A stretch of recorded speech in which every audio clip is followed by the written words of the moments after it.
हमारी कहानी का हीरो बहुत मिजरेबल लाइफ जी रहा था। उसके पास एक पावरफुल एबिलिटी थी, लेकिन सिस्टम ने ना तो उसकी बेनिफिट्स बताई और ना ही ये कि उसे एक्टिवेट कैसे करें। 7 साल की मेहनत के बाद भी उसे उसके एम्प्लॉयर ने डिसमिस कर दिया क्योंकि वो इंजर्ड और डिसेबल्ड हो गया था। सब उसका मजाक उड़ाते थे, यहाँ तक कि वो आदमी भी जिसने कि उसे बचाते हुए हमारा हीरो घायल हुआ था। लेकिन सब कुछ बदल गया जब उसने अपनी लाइफ खत्म करने का फैसला किया।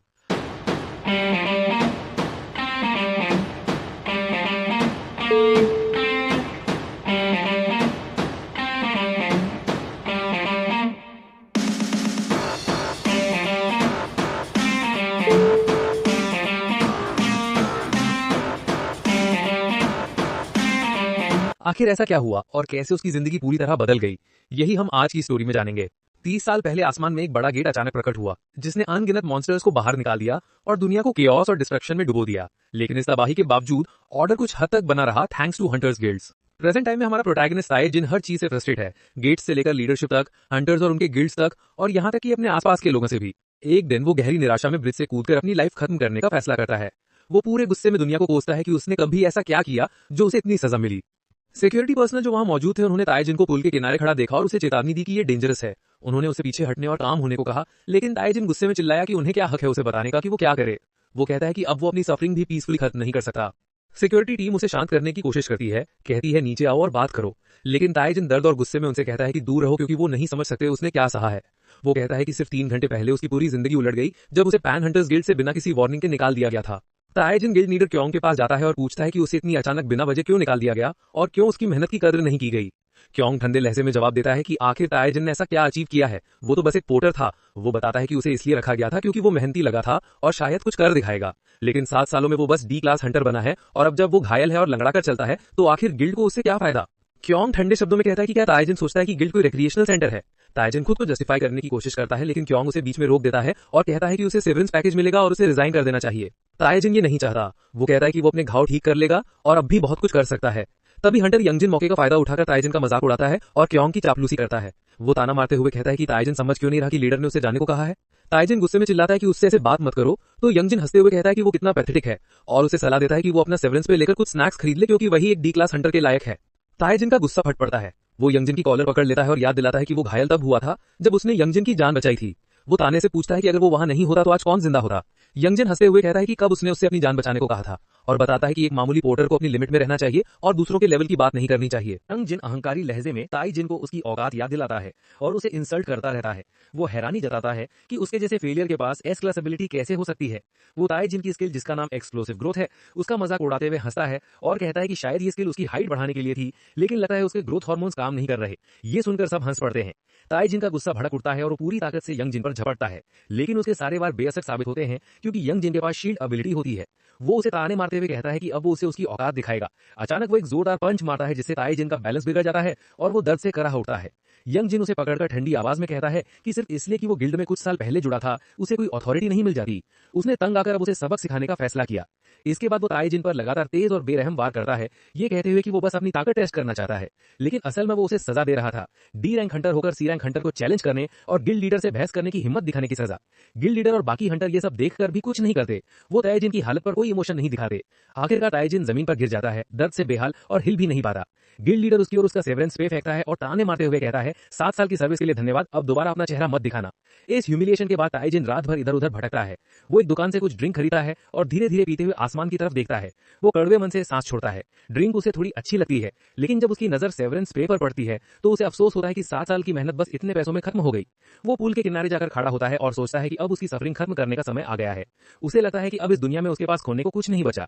तभी सिस्टम का एक नोटिफिकेशन आता है जो उसे चेतावनी देता है कि उसकी लाइफ खतरे में है और उसे पीछे हटना चाहिए। ताइजिन सार्कास्टिकली जवाब देता है कि अब अचानक सिस्टम को उसकी जान की इतनी फिक्र क्यों है, क्या उसे पता है कि पिछले 7 सालों में उसने क्या झेला है। वो गुस्से में सिस्टम की विंडो पर हाथ मारता है और उसे कोसता है कि उसने उसे ये बेकार एबिलिटी एक्सप्लोसिव ग्रोथ क्यों दी, जिसने उसके लेवल में कोई सुधार नहीं किया। वो झल्लाकर पूछता है कि आखिर वो इतनी कमजोर एबिलिटी के साथ सर्वाइव कैसे करे। तभी स्क्रीन लाल हो जाती है और मैसेज आता है कि यूजर की अग्रेसिव एक्शन की वजह से सिस्टम स्ट्राइक मोड में जा रहा है। ताइजिन पागलों की तरह हंसने लगता है और सिस्टम का मजाक उड़ाते हुए कहता है कि जा स्ट्राइक पर चला जा, मुझे तेरे जैसे बेकार विंडो की जरूरत नहीं। वो ड्रिंक की बोतल उस पर फेंक देता है और चिल्लाता है कि गायब हो जा उसकी आंखों से। उसकी आंखों से आंसू बहने लगते हैं। वो कहता है कि चाहे वो कितना भी ट्राई कर ले उसकी जिंदगी में कुछ नहीं बदलता। वो सोचता है कि अगर सिस्टम ने शुरुआत से उसकी स्किल को ठीक से समझाया होता तो शायद सब अलग होता। उसका फ्रस्ट्रेशन बढ़ता जाता है और वो चिल्लाकर कहता है कि उसकी जिंदगी एक नाइटमेयर रही है और शायद वो ऐसी मिजरेबल लाइफ जीने के लिए बना ही नहीं था। तभी सिस्टम की विंडो हल्की सी हिलती है और नीली हो जाती है। उस पर मैसेज आता है कि यूजर की शिकायतें रिसीव हो गई हैं। तभी सिक्योरिटी पर्सनल वहां पहुंचते हैं और ताई जिन से कामली कहते हैं कि वो पीछे हट जाएं, लेकिन वो मना कर देता है। वो कहता है कि उसकी लाइफ उसकी है और वो अपने तरीके से इसे खत्म करना चाहता है। वो कहता है कि अगर वो उसकी जगह होते तो वो भी काम नहीं रह पाते, क्योंकि कोई नहीं समझ सकता कि उसने क्या सहा है। अचानक उसका पैर फिसल जाता है और वो नीचे नदी की ओर गिरता है। उसे एक अजीब सी शांति महसूस होती है। उसे लगता है कि शायद यही उसकी मुक्ति है। अब उसे किसी चीज की परवाह नहीं। वो सोचता है कि शायद ऐसे जीने से तो मर जाना बेहतर है, क्योंकि ये दुनिया अब उसके लिए मीनिंगलेस हो चुकी है।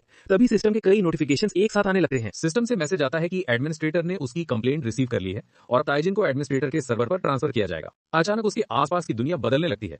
बहुत सारे डिजिटल डिस्प्लेज और सिस्टम विंडोज उसके चारों ओर लोड होने लगते हैं।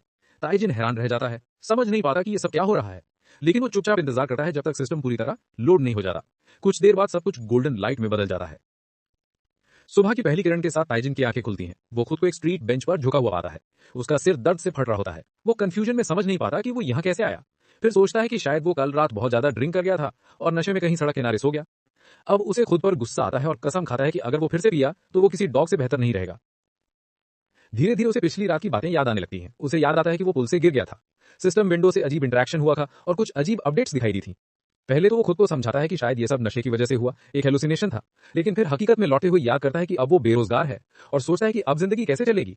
वो मनी मन डिबेट करता है कि उसे डे लेबरर बन जाना चाहिए या फिर किसी तरह दोबारा हंटर बनने की कोशिश करनी चाहिए। तभी अचानक उसके सामने एक लड़की आ जाती है और पूछती है कि क्या उसे सिस्टम विंडो का नया वर्जन पसंद आया। ताइजिन चौंक जाता है और पूछता है कि वो कौन है। वो मुस्कुराते हुए कहती है कि उसका नाम मेरी है और वो सिस्टम विंडो मैनेजमेंट डिपार्टमेंट से है। ताइजिन अपनी आंखें मलता है। उसे यकीन नहीं होता कि ये सच है या फिर कोई सपना, लेकिन कुछ ही पल बाद उसे समझ आ जाता है कि पिछली रात की सारी बातें सच थी।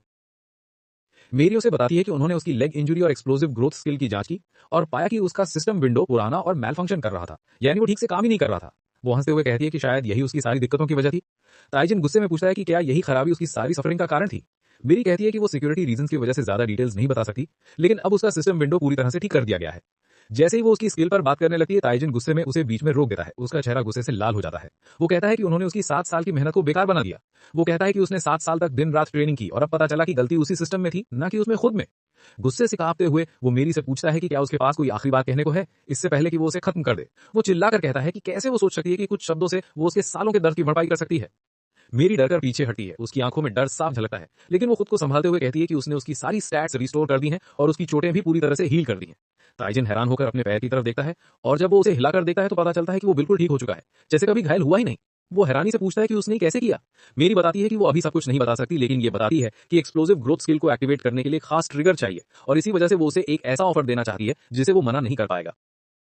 वो ताइजिन को शहर के बीचों बीच ले जाती है, जहां एक विशाल गेट खुला होता है। उस गेट से एक भयानक मॉन्स्टर बाहर आता है जो अपने मुंह से एसिड फेंक रहा होता है और जो भी चीज उसे छूती है वो घुल जाती है। लोग डर के मारे इधर उधर भाग रहे होते हैं। सेपरेशन टीम और हंटर्स को बुलाया जा रहा होता है ताकि हालात काबू में किए जा सके।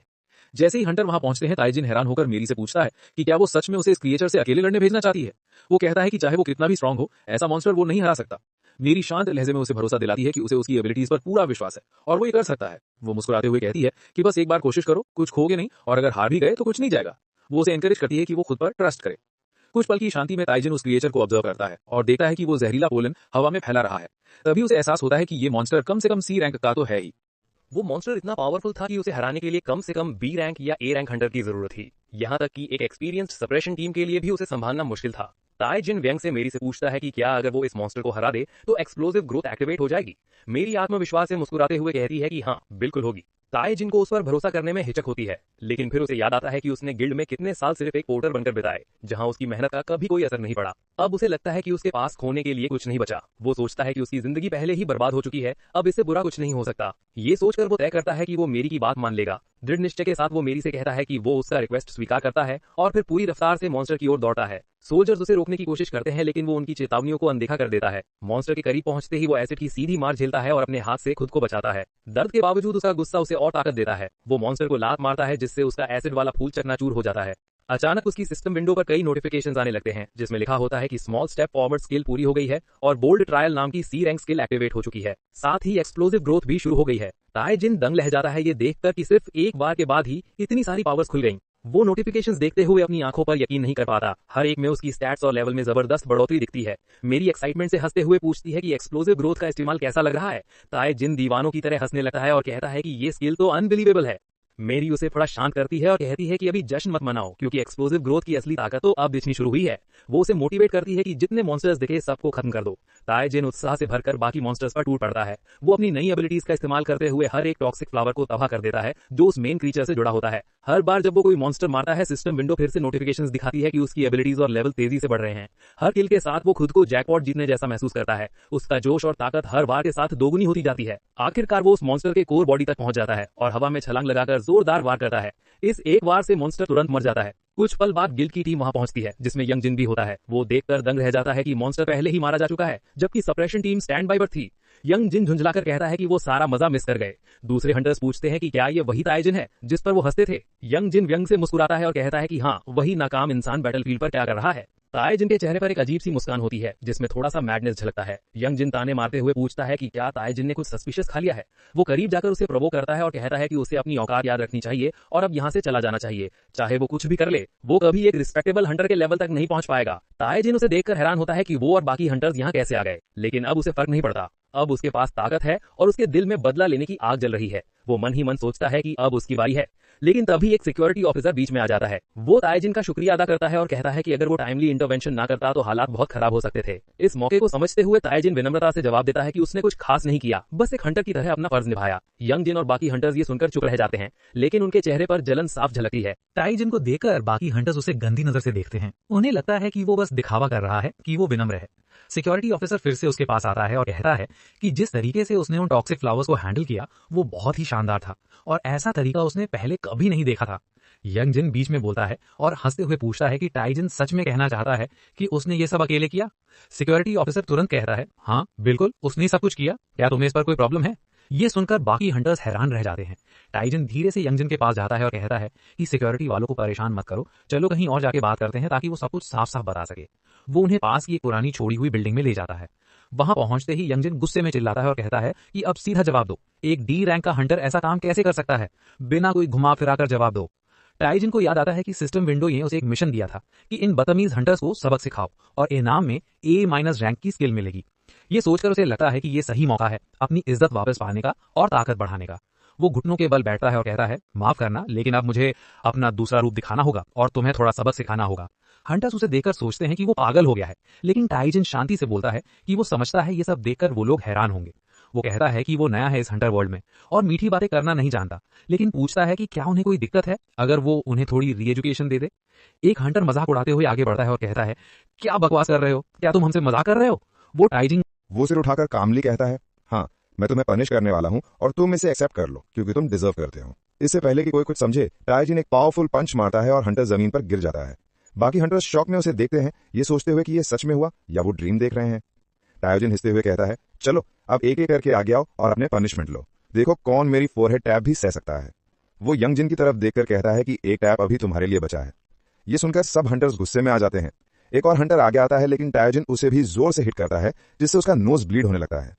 धीरे धीरे ताइजिन हर एक को मारता है और सबको रिस्पेक्ट का लेसन सिखाता है।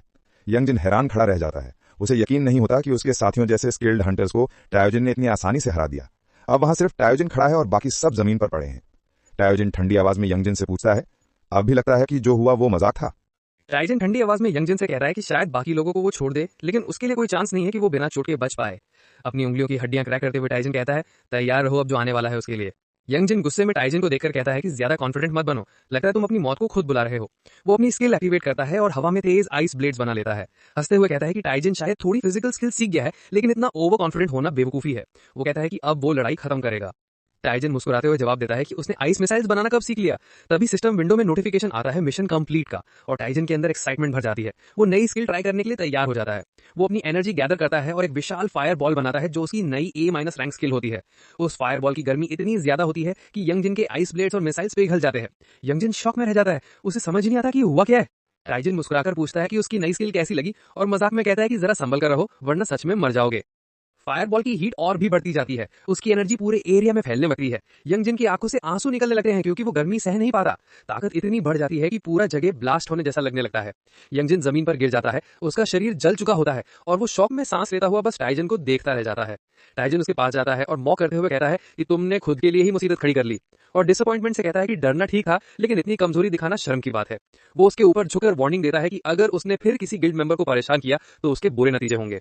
कांपते हुए यंगजन कहता है कि वो दोबारा ऐसा कभी नहीं करेगा। टाइजन ठंडी मुस्कान के साथ कहता है कि शायद एक और टैप फोरहेड पर देना पड़े ताकि ये बात हमेशा याद रहे। कुछ दिन बाद टाइजन बेहोश होकर गिर पड़ता है क्योंकि लड़ाई में उसने बहुत ज्यादा एनर्जी इस्तेमाल की थी। वो पूरे 3 दिन तक अनकॉन्शियस रहता है। मीरी उसे जगाने की कोशिश करती रहती है, लेकिन कोई असर नहीं होता। आखिरकार टाइजन जागता है और मीरी की आवाज सुनकर झुंझलाकर कहता है कि जरा धीरे बोलो, सिर दर्द से फट रहा है। मीरी खुश होकर कहती है कि आखिर वो जाग गया और पूछती है कि कैसा महसूस कर रहा है। टाइजन मानता है कि उसने अपनी हद से ज्यादा एनर्जी इस्तेमाल की और बॉडी की लिमिट क्रॉस कर दी। एक्साइटमेंट में वो नई ताकत को टेस्ट करना चाहता था, लेकिन अब समझ गया कि उसे माना लेवल बढ़ाने पर ध्यान देना होगा। मीरी सिर हिलाकर कहती है कि उसकी ग्रोथ रेट पहले ही बहुत तेज है, उसे इतना खुद को जोर डालने की जरूरत नहीं। टाइजन समझाता है कि उसकी बाकी स्टैट्स बहुत तेजी से बढ़ रही हैं, लेकिन माना लेवल वहीं का वहीं है और अगर उसने मॉन्स्टर्स को ऐसे ही हंट किया तो वो बार बार बेहोश होता रहेगा, क्योंकि फायरबॉल स्किल को डबल माना की जरूरत पड़ती है। मीरी उसकी बात समझती है और पूछती है कि क्या उसे कोई तरीका पता है माना बढ़ाने का। टाइजन मुस्कुराकर कहता है कि हाँ, उसे पता है बिल्कुल सही जगह कहां पर है। तभी सिस्टम विंडो में नोटिफिकेशन आता है कि उसके पास रिकवरी के लिए 8 घंटे और आधा बचा है। टाइम खत्म होते ही टाइजन और मीरी दोनों ट्रेनिंग टावर की ओर निकलते हैं। रास्ते में मीरी पूछती है ये टावर क्या है। टाइजन बताता है कि इसका नाम ट्रेनिंग टावर है और ये वो जगह है जहां कोई भी जल्दी से अपना माना लेवल बढ़ा सकता है। ये बिगनर्स के लिए भी बहुत पॉपुलर डंजन है। मेरी सोच में पड़ जाती है कि क्या ये जगह वाकई उतनी आसान है जितनी दिखती है। मेरी थोड़ा हैरान होकर पूछती है कि अगर ये जगह इतनी फेमस है तो यहाँ और कोई क्यों नहीं है। टाइजन बताता है कि कई साल पहले ये जगह एक पॉपुलर टूरिस्ट अट्रैक्शन थी, लेकिन अब उसे नहीं पता कि इसे बंद क्यों कर दिया गया है। तभी उन्हें पास में एक बुजुर्ग आदमी दिखाई देता है जो बहुत साधारण और दयालु लगता है, पर टाइजन हैरान हो जाता है जब वो आदमी उसे पोते कहकर पुकारता है और पूछता है कि उसकी टांग अब ठीक है या नहीं। टाइजन और मेरी एक दूसरे को बेकर कंफ्यूजन में पड़ जाते हैं। टाइजन जल्दी से कहता है कि वो यहाँ ट्रेनिंग के लिए आया है, लेकिन बुजुर्ग आदमी सुन नहीं पाता और पूछता है कि क्या उसे फास्ट फूड चाहिए। फिर वो समझाने लगता है कि फास्ट फूड सेहत के लिए बुरा होता है। टाइजन परेशान होकर जोर से कहता है कि वो खाने के लिए नहीं आया है, ट्रेनिंग के लिए आया है। आखिर वो बुजुर्ग समझ जाता है और मुस्कुराते हुए कहता है कि जो लोग टावर में आते हैं उन्हें उसके ट्रायल से गुजरना पड़ता है। वो हंसता है और दोनों को टावर के अंदर चलने को कहता है। मेरी को थोड़ा डर महसूस होता है, लेकिन टाइजन उसे भरोसा दिलाता है कि वो पूरी तरह तैयार है। अंदर पहुंचकर उन्हें एक और एनर्जी की बैरियर दिखाई देती है जो अगले लेवल का पोर्टल होता है। बुजुर्ग आदमी टावर के सिस्टम के बारे में बताने लगता है, लेकिन टाइजन बीच में ही बोल देता है कि टावर में कुल 10 लेवल्स होते हैं और पहले लेवल में 10 गॉब्लिन्स को हराना पड़ता है। बुजुर्ग हंसता है और टाइजन की बात की पुष्टि करता है। ये सुनकर मेरी दंग रह जाती है और पूछती है कि टाइजन को इतना सब कैसे पता है। टाइजन गर्व से कहता है कि वो कभी ट्रेनिंग डंजन में नहीं गया, लेकिन उसने यूट्यूब पर टावर से जुड़ी सारी जानकारी देखी है, स्ट्रेटेजी सीखी है और हर डिटेल एनालाइज की है। वो कहता है कि पहला लेवल तो उसके लिए बहुत ईजी रहेगा। मेरी मुस्कुराकर कहती है कि वो हमेशा की तरह शानदार करेगा। बुजुर्ग आदमी सुन नहीं पाता और पूछता है कि टाइजन ने क्या कहा। टाइजन हंसते हुए बोलता है कुछ नहीं, बस अपने आप से बात कर रहा था। तभी पोर्टल खुलता है और वो दोनों एक बड़े हरे मैदान में पहुंच जाते हैं। बुजुर्ग आदमी जमीन पर अपनी छड़ी से वार करता है और कहता है कि यह पहला चैलेंज शुरू हो गया है। उसकी एनर्जी खर्च हो जाती है और वो थका हुआ दिखता है। टाइजन और मीरी सोचते हैं कि 10 गॉब्लिन्स को हराना बहुत आसान होगा, लेकिन तभी पेड़ों के पीछे से गॉब्लिन्स की जगह एक बड़ी ग्रुप ऑफ ऑर्क्स निकलती है। टाइजन शॉक में पूछता है कि गॉब्लिन्स की जगह इतने बड़े ऑर्क्स कैसे आ गए। बुजुर्ग कुछ समझ नहीं पाता और अपने आप बड़बड़ाता है कि उसे किमची और स्टेक खाना है। ये सुनकर टाइजन चिढ़कर कहता है कि ये बूढ़ा तो पूरा बेवकूफ है। तभी ऑर्क्स हमला शुरू कर देते हैं। मेरी डरकर पूछती है कि अब क्या करेंगे। टाइजन जल्दी से स्थिति समझता है और अपनी फायरबॉल स्किल एक्टिवेट कर देता है। वो चिल्लाते हुए कहता है कि चाहे जो भी मॉन्स्टर हो वो सबको हराएगा। उसकी फायरबॉल से निकलती गर्मी में ऑक्स जलने लगते हैं। टाइजन के अंदर जीत की खुशी भर जाती है। वो देखता है कि उसके जलते दुश्मन गिर रहे हैं, लेकिन तभी मेरी चिल्लाती है कि पीछे से एक और आ रहा है। टाइजन मुश्किल से अपना बचाव करता है क्योंकि उस और को आग से कोई नुकसान नहीं हुआ था। वो तय करता है कि अब अपनी फिजिकल स्ट्रेंथ आजमाएगा। वो तेजी से मुक्के और किक मारता है और आखिरकार और को गिरा देता है। तभी सिस्टम विंडो में नोटिफिकेशन आता है कि ट्रेनिंग टावर का पहला लेवल क्लियर हो गया है। उसकी एक्सप्लोसिव ग्रोथ और एक्सपीरियंस पॉइंट्स दोनों बढ़ गए हैं। बुजुर्ग आदमी टाइजन के पास आता है और कहता है कि उसने पहला लेवल बहुत तेजी से पूरा किया। ये देखकर वो बहुत खुश है, लेकिन टाइजन गुस्से में कहता है कि ये लेवल जितना दिखता है उतना आसान नहीं था। बुजुर्ग मुस्कुराकर उसकी बात अनसुनी कर देता है और कहता है चलो अगले स्टेज की ओर अब बढ़ते हैं। टाइजन अंदर ही अंदर झुंझला उठा है। उसे लगता है कि ये बूढ़ा अब उसे और ज्यादा परेशान करेगा। आगे के लेवल्स में टाइजन को एहसास होता है कि टावर वैसा बिल्कुल नहीं है जैसा उसने सोचा था। हर लेवल के मॉन्स्टर ज्यादा ताकतवर निकलते हैं, उनकी संख्या भी बढ़ती जाती है और मेंटल चैलेंजेस इतने मुश्किल होते हैं कि उसका दिमाग और शरीर दोनों थक जाते हैं। अब उसे समझ आता है कि इतने कम लोग इस टावर में क्यों आते हैं। जैसे जैसे टाइजन आगे बढ़ता गया उसे समझ आया कि बाकी लोग इस टावर से दूर क्यों रहते हैं। अब ये किसी ट्रेनिंग ग्राउंड से ज्यादा एक इम्पॉसिबल एडवेंचर बन चुका था। चारों तरफ से मॉन्स्टर्स बढ़ते जा रहे थे। टाइजन को लग रहा था कि अब वो जिंदा नहीं बचेगा। डर के मारे उसने हेल्प के लिए चिल्लाया कि कोई उसे इस नाइटमेयर से बाहर निकाले। आखिरकार टाइजन फाइनल स्टेज तक पहुंच गया, जहां उसका सामना हुआ डंजन बॉस सेर्बेरस से, जो एक एस रैंक मॉन्स्टर था और उसकी डिफिकल्टी लेवल थी 90। टाइजन को पूरी तरह होपलेस महसूस हुआ। उसने सोचा ये तो किसी ऑर्डिनरी डॉग जैसा होगा, लेकिन उसके सामने था एक विशाल बीस्ट जिसे वो अपनी पूरी ताकत से भी नहीं हरा सकता था। टाइजन ने मीरी की तरफ देखकर कहा, शायद हमें रिवॉर्ड छोड़ देना चाहिए क्योंकि इस क्रिएचर को हराना नामुमकिन है। तभी सिस्टम विंडो पर एक स्पेशल मिशन का नोटिफिकेशन आया, जिसमें लिखा था कि टावर में चल रहे केओस की वजह ओल्ड मैन की माना इम्बैलेंस है। टाइजन को समझ आ गया कि पूरा ट्रेनिंग टावर उसी बूढ़े आदमी की माना पर चल रहा था और उसके कंट्रोल खोने की वजह से मॉन्स्टर्स इतने पावरफुल हो गए हैं। अब टाइजन ने सोचा अगर वो ओल्ड मैन की माना बैलेंस कर दे तो शायद टावर कंप्लीट हो सकता है। मेरी ने पूछा क्या उसके पास कोई आइडिया है। टाइजन ने कहा प्लान तो है लेकिन गारंटी नहीं। रशिंग होकर ताइजिन उस बूढ़े आदमी के पास गया। उसे याद आया कि पावरफुल सॉर्सरर्स अगर अपनी माना पर कंट्रोल खो दे तो उनका माइंड भी अनस्टेबल हो जाता है, यानी उनके माना पाथवेज दिमाग में टैंगल्ड हो जाते हैं। ताइजिन ने बूढ़े आदमी के पीछे खड़े होकर उसके सिर पर हाथ रखे। मेरी हैरानी और चिंता से देखती रही। ताइजिन ने एक हाथ से धीरे धीरे ओल्ड मैन के सिर की मसाज करनी शुरू की, जिससे बूढ़े आदमी को रिलैक्स महसूस हुआ। वो ताइजिन से कहने लगा, यहाँ दबाओ वहां दबाओ, लेकिन ताइजिन जानता था वो कोई ऑर्डिनरी मसाज नहीं कर रहा था। वो एक्चुअली उसके टैंगल्ड माना पाथवेज को सीधा कर रहा था ताकि एनर्जी फ्लो फिर से नॉर्मल हो जाए। तभी पास में एक बड़ा एक्सप्लोजन हुआ। सेर्बेरस ने फ्लेम फेंकी। लावा धीरे धीरे करीब आ रहा था। मेरी ने ताइजिन को वार्न किया कि सिचुएशन बहुत डेंजरस हो रही है। ताइजिन ने भगवान से प्रार्थना की कि उसका तरीका काम करे, और उसी वक्त एक बड़ा बदलाव हुआ। ओल्ड मैन ने अचानक अपनी एनर्जी वापस पा ली।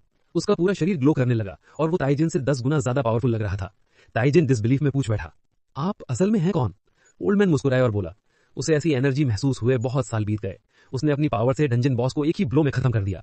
ताइजिन और मेरी शॉक में खड़े रहे। सिस्टम विंडो ने अनाउंस किया, स्पेशल मिशन कंप्लीट हो गया है और यूजर को हिडन रिवॉर्ड मिलेगा। फिर ओल्ड मैन ने ताइजिन से कहा वो उसे कोई भी विश दे सकता है। ताइजिन थोड़ा शर्माते हुए बोला कि उसकी माना कैपेसिटी बहुत कम है, अगर वो इसे बढ़ा दे तो बहुत मदद होगी। ओल्ड मैन एक्साइटेड होकर बोला, ये तो सिंपल रिक्वेस्ट है। उसने कहा कोई दिक्कत नहीं, और फिर उसने मैजिकल टेक्निक यूज की और एक पावर स्टांस में खड़ा हो गया। इनमें ओल्ड मैन ताइजिन के पेट पर एक जोरदार पंच मारता है। ताइजिन के पूरे शरीर में एनर्जी का जबरदस्त फ्लो शुरू हो जाता है। उसकी माइंड में एक तेज आग सी जलने लगती है क्योंकि उसकी माना कैपेसिटी अचानक बहुत बढ़ जाती है। दर्द के बावजूद ताइजिन मुस्कुराते हुए कहता है कि इस पंच से तो उसकी जान ही निकल गई थी। ओल्ड मैन हंसते हुए बोलता है कि उसकी असली प्रॉब्लम माना की कमी नहीं है। ताइजिन हैरान होकर पूछता है, तो फिर प्रॉब्लम क्या है? ओल्ड मैन समझाता है कि असली इश्यूज के फायरबॉल स्किल में है। ये स्किल बहुत ज्यादा माना खा जाती है। ताइजिन जो वर्जन यूज कर रहा था वो बेसिक वर्जन नहीं बल्कि एक एनहांस्ड वर्जन था जो ज्यादा एनर्जी कंज्यूम करता है, लेकिन माना का इस्तेमाल बहुत इनएफिशिएंट तरीके से करता है, यानी एनर्जी खर्च ज्यादा और फायदा बहुत कम। ओल्ड मैन कॉन्फिडेंट होकर ताइजिन से कहता है कि वो टेंशन ना ले, वो उसे फायरबॉल स्किल पूरी तरह से रीबिल्ड करना सिखाएगा। कुछ दिन के ट्रेनिंग और प्रैक्टिस के बाद ताइजिन अपने नए रिफाइंड फायरबॉल पर पूरा कंट्रोल पा लेता है। बाद में वो मेरी के साथ लेजेंड गिल्ड पहुंचता है, जो एक बहुत बड़ा कॉम्प्लेक्स है और मॉडर्न टेक्नोलॉजी से लैस है। एंट्रेंस पर उसे मिलती है ली सुन्ना, जो एक ए रैंक हंटर है। वो ताइजिन को देख के मुस्कुराती है और उसे पास आने का इशारा करती है। ताइजिन भी उसका ग्रीटिंग रिटर्न करता है। मेरी थोड़ा क्यूरियस होकर पूछती है कि ये सुन्ना कौन है और क्या ताइजिन उसे जानता है। ताइजिन बताता है कि सुन्ना उसकी पुरानी फ्रेंड है जो अवेकनिंग सेंटर में हंटर ट्रेनिंग के दौरान साथ थी। मेरी हंस के बोलती है कि उसे नहीं लगा था कि उसके कोई फ्रेंड्स भी होंगे। ताइजिन नाराज होकर कहता है कि वो इतना पैथेटिक नहीं है। फिर मेरी पूछती है कि उसने सुन्ना को यहाँ क्यों बुलाया। ताइजिन बताता है कि वो अपने नए फायरबॉल स्किल को टेस्ट करने आया है जो उसे टावर वाले ओल्ड मैन ने सिखाया था, और लेजेंड गिल्ड इसलिए चुना क्योंकि यहाँ कंट्री का सबसे बड़ा सेफ ट्रेनिंग फैसिलिटी है। वो कहता है कि पुराना फायर बॉल ही किसी बिल्डिंग को उड़ा सकता था, तो नया वाला और भी पावरफुल है, इसलिए उसे सेफ जगह चाहिए। मेरी मजाक में कहती है कि उसके तो कनेक्शंस भी बहुत निकल है। सुन्ना ये सुन लेती है और पूछती है उसने क्या कहा। ताइजिन जल्दी से कहता है कि उसने कुछ नहीं कहा। तीनों एलिवेटर से ट्रेनिंग अरीना की तरफ जाते हैं। सुन्ना रास्ते में बोलती है कि बहुत समय हो गया उनसे मिले और पूछती है वो कैसे हैं। ताइजिन कहता है कि वो बस अपनी हंटर ड्यूटी निभा रहा है, लेकिन सुन्ना पास आके बोलती है कि वो कसम खाकर कहे क्योंकि उसे लगता है ताइजिन अब पहले जैसा नहीं रहा। उसमें अब एक अलग कॉन्फिडेंस है, जबकि पहले वो हमेशा हेल्प मांगने वाला लगता था। फिर सुन्ना टॉपिक बदलते हुए कहती है कि उसे सरप्राइज हुआ क्योंकि किसी और ने भी आज के दिन ट्रेनिंग अरीना यूज करने की रिक्वेस्ट की थी। ताइजिन पूछता है क्या कोई और भी ट्रेनिंग करेगा। सुन्ना मुस्कुराती है और कहती है कि वो देखकर ही जानेगा। जैसे ही डोर्स खुलते हैं ताइजिन शॉक में रह जाता है। उसके सामने खड़ा था चॉय जिनहुक, जो पिसियन गिल्ड का ए रैंक हंटेंट था। दोनों की आंखों में हॉस्टिलिटी साफ झलक रही थी। सुन्ना पूछती है कि टेंशन क्यों है, क्योंकि पिछली बार दोनों 1 साल पहले मिले थे, लेकिन दोनों कुछ नहीं कहते।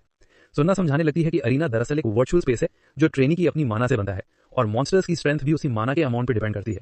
वो डेमोन्स्ट्रेशन देती है अपने हाथों में माना गैदर करके और कॉन्सेंट्रेट करके एक छोटा सा फेरल रैबिट समन करती है। वो हंसते हुए कहती है कि देखो कितना क्यूट मॉन्स्टर है, लेकिन ताइजिन को वो बिल्कुल क्यूट नहीं लगता। सुन्ना पूछती है क्या सब समझ में आ गया। फिर वो ड्रिंक्स लेने चली जाती है, leaving both of them alone. जैसे ही वो जाती है अरीना में सन्नाटा छा जाता है। ताइजिन और चॉय दोनों की कोल्ड वाइब साफ दिख रही थी। ताइजिन डिसाइड करता है कि वो सिस्टम को ट्राई करेगा और अपनी माना से एक मॉन्स्टर समन करता है। कुछ ही सेकंड में एक बड़ा पावरफुल ओर प्रकट होता है। ताइजिन वार्म अप करते हुए रैपिड पंचेस और किक्स मारता है और आखिर में एक जोरदार हिट से उस ओर को गिरा देता है। ताइजिन मुस्कुराते हुए कहता है कि इस तरह की फाइट अब उसे मजा देने लगी है। ताइजिन ने उस और को हराकर मुस्कुराते हुए कहा कि ये तो बस वार्म अप था। तभी दूर से चॉय ने उसे गंभीर आवाज में पुकारा। उसने पूछा क्या वही इन सब का जिम्मेदार है। टाइजिन थोड़ा हैरान होकर उसकी तरफ मुड़ा। तभी चॉय ने गुस्से में उस पर चिल्लाना शुरू कर दिया। उसने टाइजिन पर इल्जाम लगाया कि वो इनोसेंट बनने का नाटक बंद करे और मान ले कि वही है जिसने नए गिल्ड रिक्रूट्स पर हमला किया था। टाइजिन कुछ नहीं बोला और चॉय को बोलने दिया। चॉय ने कहा कि पहले उसे यकीन नहीं था, लेकिन अब टाइजिन की बढ़ी हुई ताकत देखकर उसे यकीन हो गया है कि वही दोषी है। वो टाइजिन के पास आया और गुस्से में पूछा कि उसने कौन सा नया स्किल जागृत किया है और ताकत मिलने के बाद उसने अपने ही गिल्ड के मेंबर्स यानी अपने साथियों को कैसे चोट पहुंचाई। टाइजिन को याद आया कि चॉय कभी उसका अच्छा दोस्त था जब वे दोनों हंटर ट्रेनिंग सेंटर में स्टूडेंट्स थे, लेकिन जब से चॉय पिचॉन गिल्ड में गया और रैंक में ऊपर चढ़ा वो बदल गया। अब वो वही पुराना दोस्त नहीं रहा। टाइजिन ने प्रोवोकिंग अंदाज में जवाब दिया, हाँ, मैंने ही रिक्रूट्स को मारा, तो अब क्या करेगा तू? चॉय उसके जवाब से शॉक में रह गया। टाइजिन बोला कि उसने उन्हें इसलिए सबक सिखाया क्योंकि उन्होंने पहले उस पर हमला किया था। उसने चॉय को याद दिलाया कि उसने खुद देखा था जब वो पिट रहा था फिर भी कुछ नहीं किया, जबकि वो रोक सकता था। गुस्से में चॉय ने टाइजिन का गला पकड़ लिया और बोला, तू बहुत ज्यादा बोलता है। टाइजिन मजाक में हंसते हुए बोला कि उसे सांस नहीं मिल रही और उसे डिफेंड करना पड़ेगा। चॉय थोड़ा रुका, लेकिन तभी सुन्ना ड्रिंक्स लेकर वापस आई और दोनों को लड़ते देखकर चिल्लाई कि ये क्या हो रहा है। चॉय ने अपने शार्प स्पीयर टेक्निक से टाइजिन पर वार किया, लेकिन टाइजिन ने तेजी से डॉज किया। उसे लगा कि अब फाइट बहुत खतरनाक हो रही है। उसने कहा, चॉय बस अब काफी है, लेकिन चॉय ने कहा वो उसे भागने नहीं देगा। इससे पहले कि वो अपनी बात खत्म करे, टाइजिन ने उसे एक जोरदार किक मारा। चॉय पीछे हटा, लेकिन गिरा नहीं। उसने माना कि टाइजिन सच में पहले से बहुत स्ट्रांग हो गया है और अब उसे सीरियस होना पड़ेगा। टाइजिन ने उसे चढ़ाते हुए कहा कि उसे शुरू से ही सीरियस होना चाहिए था। गुस्से में चॉय ने अपना थंडर स्पीयर स्किल एक्टिवेट किया, जिससे बिजली की लहरें पूरे अरीना में फैल गई। सुन्ना ने डरकर चिल्लाया कि ये स्किल यहाँ यूज मत करो, ये बहुत डेंजरस है। लेकिन टाइजिन मुस्कुराया और बोला उसे पता था चॉय यही मूव करेगा और अब वो भी पीछे नहीं हटेगा। टाइजिन ने ऑफेंसिव स्टांस लिया और सबको चौंकाते हुए अपने एनहांस्ड स्ट्रेंथ ब्लेजिंग फायरबॉल की तैयारी की, जिसे उसने ग्रेट सॉर्सरर से सीखा था। उसने अपनी सारी एनर्जी एक विशाल फायरबॉल में गैदर की और सीधा चॉय की तरफ फेंक दिया। चॉय डर के मारे फ्रीज हो गया, वो उसे रोक नहीं पाया। तभी किसी ने बीच में आकर अपनी तलवार से उस फायरबॉल को बीच से काट दिया। सभी शॉक्ड रह गए क्योंकि सामने खड़ा था चा सू हन, जो लेजेंड गिल्ड का वाइस प्रेसिडेंट और एस रैंक हंटर था। उसने टाइजिन की तरफ गुस्से से देखा और कहा कि ये कोई ऑर्डिनरी फायरबॉल नहीं था। अगर ये किसी साथी पर लग जाता तो बहुत बड़ा हादसा हो सकता था। टाइजिन को अपनी गलती का एहसास हुआ। उसने कहा कि उसे खुद नहीं पता था कि स्किल इतना खतरनाक निकलेगा, क्योंकि ये उसका पहला अनुभव था। चॉय को मजा आ रहा था। उसे लगा अब टाइजिन फंस गया है, लेकिन सबको चौंकाते हुए वाइस प्रेसिडेंट चा सू हन टाइजिन के पास आया और मुस्कुराते हुए बोला कि उसने उसकी ताकत और कंट्रोल देखकर इंप्रेस हुआ है। फिर उसने टाइजिन को लेजेंड गिल्ड में ज्वाइन करने का इनवाइट दिया। चॉय डिसबिलीफ में खड़ा रह गया। उसे यकीन नहीं हुआ कि गिल्ड का वाइस प्रेसिडेंट और एक रेयर एस रैंक हंटर खुद टाइजिन को अपनी टीम में बुला रहा है। चा ने टाइजिन की तरफ देखकर कहा कि उसने उसकी जैसा प्रतिभाशाली हंटर कभी नहीं देखा। टाइजन अपनी पावर देखकर खुद भी थोड़ा इंप्रेस होता है और जब चॉय उसका फायरबॉल देखता है तो वो भी हैरान रह जाता है। उसे लगता है कि टाइजन ने अपनी बेसिक स्किल्स को लिमिट तक पुश कर दिया है। चॉय मुस्कुराते हुए कहता है कि ऐसे टैलेंटेड हंटर को उनकी लेजेंड गिल्ड में जरूर शामिल होना चाहिए। वो टाइजन को एक ब्राइट स्माइल के साथ इनवाइट करता है। टाइजन कुछ देर के लिए सोचता है और समझता है कि अगर वो लेजेंड जैसी टॉप 4 गिल्ड्स में से एक के साथ जुड़ता है तो उसके पास बहुत सारे बेनिफिट्स होंगे। फिर वो कहता है कि एक हंटर को हमेशा अपने लिमिट्स क्रॉस करते रहना चाहिए। चॉय पूछता है कि वो किस तरह का ट्रेनिंग करने की सोच रहा है। टाइजन जोश से बताता है कि उसने आज अपने एक कॉलीग के साथ कंपटीशन रखने का प्लान बनाया था ताकि वो अपनी एबिलिटीज टेस्ट कर सके।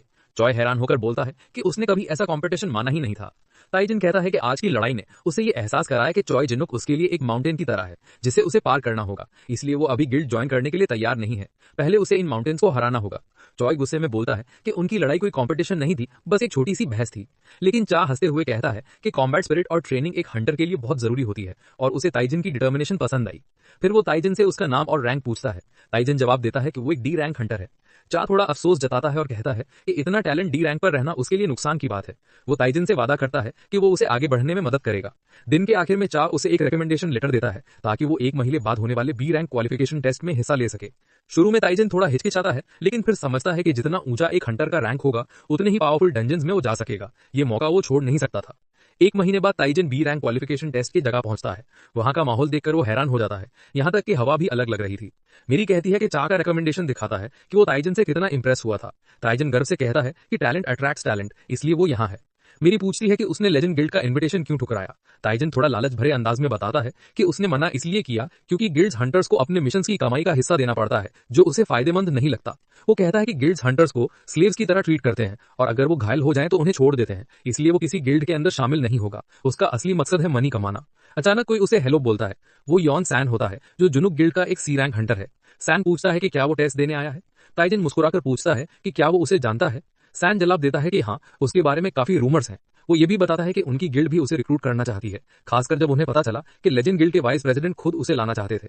ये सुनकर टाइजन थोड़ा शर्मिंदा हो जाता है और सोचता है कि शायद चा ने उसके बारे में ज्यादा बातें कर दी। तभी तीसरा शख्स आता है और कहता है कि वो देखने आया है कि इतना हंगामा किस बात का है। वो कहता है कि उसे कुछ खास नहीं दिख रहा, बस एक मिड टियर हंटर।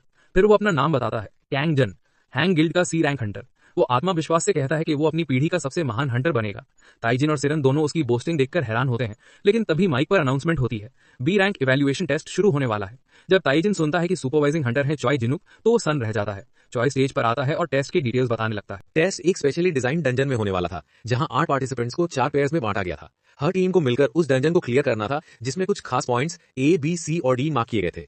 उन्हें उन सभी पॉइंट्स तक पहुंचना था। जो 2 टीमें सबसे पहले मीटिंग पॉइंट तक पहुंचेंगी, उन्हें डंजन बॉस से लड़ने का मौका मिलेगा।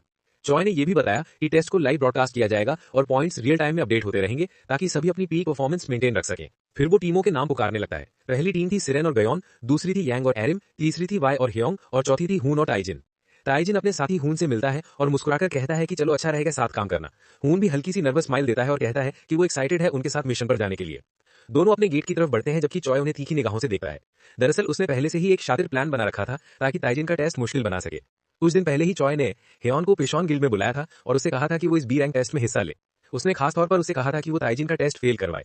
चॉय ने पाथ डी को बाकी पाथ से ज्यादा मुश्किल बना दिया था, उसमें कई ऑब्स्टिकल्स डाल दिए ताकि ताइजिन आसानी से पास ना हो सके। फिर उसने हेयॉन से उसकी बीमार मां के बारे में पूछा और एक छुपी धमकी दी कि अगर वो उसकी बात मानेगा तो उसे इलाज के लिए पैसे मिल जाएंगे। उसने उसे भरोसा दिलाया कि अगर वो सब वैसा ही करेगा जैसा बताया गया है तो उसे अच्छा इनाम मिलेगा। टेस्ट शुरू होते ही मॉन्स्टर्स आ जाते हैं। तभी एक बड़ा सर्पेंट उन पर हमला करता है, लेकिन ताइजिन उसे बड़ी आसानी से मार देता है। स्क्रीन पर नोटिफिकेशन विंडो आती है जिसमें उसकी स्टैट इंक्रीज दिखती है, लेकिन उसे एक्सपीरियंस पॉइंट्स कम मिलने पर थोड़ा डिसअपॉइंटमेंट होता है। ऊन जो पीछे से देख रहा था वो दंग रह जाता है। उसे यकीन नहीं होता कि वही ताइजिन जो कुछ हफ्ते पहले तक एक कमजोर हंटर था और कोई मॉन्स्टर नहीं मार पाता था, अब इतना ताकतवर कैसे हो गया। कुछ ही हफ्ते पहले दोनों गिल्ड पोर्टर्स के रूप में काम करते थे और सबसे कमजोर सदस्यों में गिने जाते थे। ताइजिन हमेशा हेयॉन की तारीफ करता था कि वो दुश्मनों के हमले अब्सॉर्ब करने में अच्छा है और उसे एनकरेज करता था कि एक दिन वो सक्सेसफुल हंटर बनेगा। उसने हमेशा हेयॉन को छोटे भाई की तरह ट्रीट किया था और उसे हिम्मत दी थी जब वो सबसे ज्यादा टूटा हुआ महसूस करता था। अब वही हेयॉन मजबूर था ताइजिन का टेस्ट बिगाड़ने के लिए। उसके अंदर गिल्ट और डर दोनों थे, लेकिन उसे अपनी मां की सर्जरी के लिए पैसों की सख्त जरूरत थी, इसलिए उसके पास कोई दूसरा ऑप्शन नहीं था। हेयॉन ताइजिन को एक ड्रिंक ऑफर करता है और कहता है कि एक एनर्जी बूस्टर है जो वो हमेशा मिशन पर लेकर आता है। वो उसे कहता है कि एक बॉटल अपने पास रख लो, जरूरत पड़ सकती है। ताइजिन खुशी से ड्रिंक स्वीकार कर लेता है और उसे पी लेता है। हेयॉन मनी मन सोचता है कि उसकी योजना काम कर रही है और जल्द ही पॉइजन असर दिखाना शुरू कर देगा। लेकिन ड्रिंक खत्म करने की थोड़ी देर बाद ताइजिन बस हल्का पेट दर्द महसूस करता है और मजाक में पूछता है कि क्या डंजन में कोई रेस्टरूम है।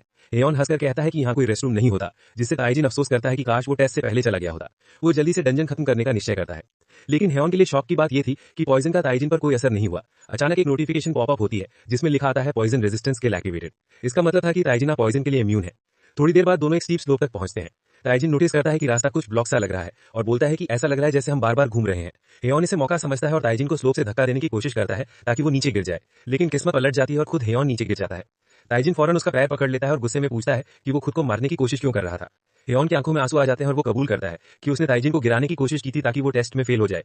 वो कहता है कि उसने ये सब अपनी मां के इलाज के लिए किया और जान जोखिम में डाल दी। ह्यून आंसू भरी आंखों से ताइजिन से कहता है कि वो उसे गिरने दे क्योंकि वो अपने सेल्फिश गेन के कारण जीने लायक नहीं है। लेकिन ताइजिन दृढ़ होकर उसका हाथ कसकर पकड़ता है और कहता है कि बेवकूफी की बातें मत करो, वो उसे बचाएगा। उसी समय ताइजिन के पेट में अचानक तेज दर्द उठता है। वो थोड़ा हैरान होता है और मजाक में कहता है कि शायद उस ड्रिंक का असर अब हुआ। जिज्ञासा में वो अपना लाइव स्ट्रीम खोलता है ये देखने के लिए कि कितने लोग देख रहे हैं, लेकिन जब वो देखता है कि केवल 10 व्यूअर्स हैं तो उसे शर्मिंदगी महसूस होती है और वो तुरंत स्ट्रीम बंद कर देता है। अचानक दोनों का संतुलन बिगड़ जाता है और वे किनारे से फिसलकर नीचे गिर जाते हैं। किस्मत से उन्हें कोई गंभीर चोट नहीं आती, बस हल्की खरोंचे और दर्द होता है। लेकिन असली झटका तब लगता है जब वे खुद को दर्जनों सांपों के बीच घिरा हुआ पाते हैं। चारों तरफ से फुफकारने की आवाजें आने लगती हैं और ताइजिन समझ जाता है कि आज की रात बहुत लंबी होने वाली है। ब्रॉडकास्ट पर दिखाया जाता है कि टीम भी की हालत खराब है। दोनों थके हुए और परेशान नजर आ रहे हैं। उधर टीम 2 की एरिम सांपों की लाशें देखकर घबरा जाती है और डर के मारे भाग जाती है, अपने साथी को अकेला छोड़कर। इससे उनका टीम सीधा डिस्क्वालीफाई हो जाता है। टीम 3 में भी सहयोग की कमी दिखती है और वो भी लगभग डिस्क्वालिफिकेशन के कगार पर है। अब सिर्फ टीम 1 अच्छा प्रदर्शन कर रही होती है। सिरेन कैमरे की ओर देखकर घोषणा करती है कि वो अब 1000 ईयर व्हाइट सर्पेंट से मुकाबला करने जा रही है। वो पूरी तैयारी के साथ खड़ी होती है, लेकिन तभी उसका साथी ज्ञान अचानक उस सर्पेंट पर हमला कर देता है। सिरेन गुस्से में उससे पूछती है कि वो इतना लापरवाह क्यों बना हुआ है और अकेले क्यों हमला कर रहा है। ज्ञान आत्मविश्वास से जवाब देता है कि वो इस मौके को छोड़ नहीं सकता क्योंकि वो गिल लीडर को इंप्रेस करना चाहता है। उसके लिए टेस्ट खुद को साबित करने का परफेक्ट मौका है। सिरेन उसके इस व्यवहार से चिढ़ जाती है और कहती है कि वो उसे चमकने नहीं देगी। फिर वो अपनी फॉरेस्ट विंड टेक्निक का इस्तेमाल करती है और पूरी ताकत से सर्पेंट पर हमला बोल देती है। उसे साबित करना था कि वो सिर्फ एक साइड कैरेक्टर नहीं बल्कि इस टेस्ट की असली स्टार है। टीम 1 की प्रोग्रेस तेजी से बढ़ती जाती है और उनका लेवल लगातार ऊपर जाता रहता है। ये साफ दिखता है कि टॉप 4 गिल्ड्स के सदस्यों का स्किल लेवल कितना ऊंचा है। आखिरकार टीम 1 डंजन बॉस तक पहुंच जाती है। जैसे ही वे गेट से बाहर निकलते हैं उन्हें चॉय खड़ा मिलता है जो उन्हें बधाई देता है। जैसा कि उसने सोचा था वो अब उन्हें बॉस चेंबर में ले जाने की तैयारी करता है। सिरेन पूछती है कि ताइजिन की टीम का क्या हुआ क्योंकि उसने उनका कोई लाइव फीड नहीं देखा। चॉय मुस्कुराते हुए कहता है कि शायद वे पहले ही एलिमिनेट हो गए हैं। ज्ञान हंसकर कहता है कि ताइजिन उस ध्यान के लायक कभी था ही नहीं। सिरेन निराश होकर कहती है कि उसे उम्मीद थी कि वो वाइस प्रेसिडेंट छा के रिकमेंडेशन वाले हंटर को लड़ते हुए देखेगी। चॉय उन्हें बॉस रूम की ओर ले जाता है, मन ही मन खुश होता हुआ कि ताइजिन शायद हार गया है। उसे ताइजिन की हार से ज्यादा खुशी इस बात की है कि अब वाइस प्रेसिडेंट छा निराश होगा। लेकिन जैसे ही टीम 1 बॉस चेंबर में पहुंचती है सबके कदम थम जाते हैं। पूरा कमरा खून और टूटे हुए मॉन्स्टर कॉर्प्सेस से भरा होता है। सारे मॉन्स्टर्स पहले से मरे पड़े होते हैं। सभी स्तब्ध रह जाते हैं। किसी को समझ नहीं आता कि आखिर ये सब किसने किया। इतने ताकतवर मॉन्स्टर्स को कोई इतनी आसानी से कैसे हरा सकता है। चॉय का चेहरा उतर जाता है। तभी दिखता है कि गुफा के अंदर से ताइजिन और ह्यून बाहर आते हैं।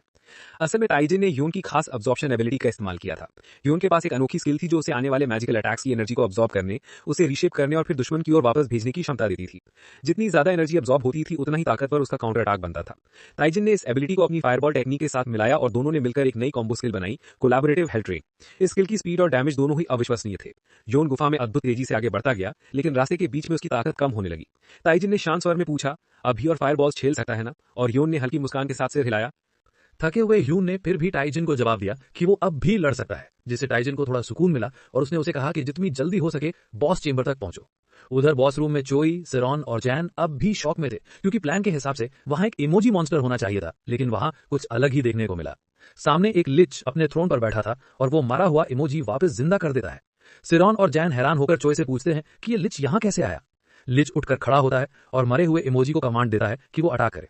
चोई सबको पीछे हटने को कहता है और खुद सामने आ जाता है। इमोजी बहुत तेजी से हमला करता है, लेकिन चोई किसी तरह बच जाता है। सिरॉन आईसी एरोस का इस्तेमाल करती है और जैन अपने राइजिंग ड्रैगन फिस्ट से हमला करता है, लेकिन मॉन्स्टर पर कोई खास असर नहीं होता। तभी चोई चिल्लाता है कि पहले लिच को खत्म करो, क्योंकि वही इमोजी को कंट्रोल कर रहा है। चोई लिच की तरफ चार्ज करता है, लेकिन इमोजी उसे बीच में पकड़ लेता है और बहुत जोर से दबाने लगता है। चोई को सांस लेना मुश्किल हो जाता है और उसे लगता है शायद यही उसका एंड है। तभी टाइजिन और ह्यून की कंबाइंड अटैक से इमोजी जमीन पर गिर जाता है। ह्यून मुस्कुराते हुए कहता है कि वे सही वक्त पर पहुंच गए, जबकि चोई शॉक में उन्हें देखकर थैंकफुल महसूस करता है। लेकिन अचानक चोई चिल्लाता है कि इमोजी फिर से पीछे से आ रहा है और टाइजिन और ह्यून इसी तरह उससे बचते हैं। टाइजिन चोई से पूछता है कि ये सब क्या हो रहा है, क्योंकि लिच और इमोजी एक साथ होना बी रैंक टेस्ट के लिए बहुत ज्यादा है। चोई सोचता है शायद किसी ने जानबूझकर डंजन सेटिंग्स को मैनिपुलेट किया है ताकि कोई स्टूडेंट पास ना हो सके या कुछ गिल्ड्स को फायदा हो। टाइजिन कहता है कि वो समझ गया है, लेकिन फिलहाल उन्हें लिच को हराने पर फोकस करना चाहिए। चोई मान जाता है और कहता है कि उसे टाइजिन के साथ काम करना पसंद नहीं, लेकिन अभी कोई ऑप्शन नहीं है। टाइजिन भी कहता है कि उसे भी ऐसा ही लगता है, ये बस एक टेम्पररी अलायंस है। दोनों अपनी फुल पावर निकालते हैं और टाइजिन पूछता है कि ह्यून अब भी फायरबॉल एब्जॉर्ब कर सकता है क्या? थका हुआ ह्यून धीरे से हाँ में जवाब देता है। तभी इमोजी अपने मुंह में जहर इकट्ठा करता है और उन पर फेंकता है। चोई चिल्लाता है कि टाइजिन सावधान रहे। टाइजिन फायरबॉल तैयार करता है और कहता है कि वो ध्यान रख रहा है। सिर्फ 20% पावर का इस्तेमाल करते हुए वो जहरीले हमले को न्यूट्रलाइज कर देता है और इमोजी पर सीधा वार करता है। उसी वक्त चोई अपनी स्पीयर टेक्निक एक्टिवेट करता है और कहता है कि वो इस मॉन्स्टर को खत्म कर देगा। वो बिजली की स्पीड से आगे बढ़ता है और बिजली और टाइजिन के फायरबॉल की लपटों के बीच स्पीयर से जोरदार वार करता है, जिससे इमोजी गिरकर मर जाता है। सिरॉन चिल्लाती है कि ये परफेक्ट मौका है लिच पर अटैक करने का। जैन, जो खुद को बेस्ट फाइटर समझता है, कहता है कि वो ये मौका हाथ से नहीं जाने देगा और लिच पर जोरदार पंच मारता है, जिससे लिच कमजोर पड़ जाता है। टाइजिन मुस्कुराकर ह्यून से कहता है कि एक और फायरबॉल एब्जॉर्ब करो, हम बेस्ट टीम है और जब तक हम साथ हैं हम हार नहीं सकते। थका हुआ ह्यून से हिलाता है और आखिरी बार एनर्जी एब्जॉर्ब करता है। वो आगे बढ़कर लिच पर हमला करता है, जिससे लिच को भारी चोट लगती है। चोई को लगता है कि उन्होंने जीत हासिल कर ली है, लेकिन सभी लोग शॉक में रह गए जब उन्होंने देखा कि लिच अब भी जिंदा है। उनका पावरफुल अटैक भी उसे खत्म नहीं कर पाया था, बल्कि उससे लिच और ज्यादा गुस्से में आ गया था। उसमें जमीन से जादुई स्पाइक्स निकाल दिए, जिससे पूरी टीम को गंभीर चोटें लगी। टाइजिन सोच में पड़ गया कि चाहे लिच कितना भी पावरफुल क्यों ना हो, वो पूरी तरह इनविंसिबल नहीं हो सकता। उसे लगा जैसे कोई इन्फॉर्मेशन मिसिंग है, शायद उनके पास लिच के बारे में पूरी डिटेल्स नहीं है। तभी मिरी फिर से प्रकट होती है और टाइजिन को याद दिलाती है कि वो अब भी एक्टिव है। वो बताती है कि उसे ऐप डाउनलोड करने में दिक्कत आ रही थी, लेकिन अब वो रेडी है और वो अपने मैप हैकिंग की से मदद करेगी। टाइजिन थोड़ा कंफ्यूज होकर पूछता है कि ये मैप हैकिंग क्या है। तभी उसके सामने सिस्टम विंडो खुलती है और लोडिंग शुरू होती है।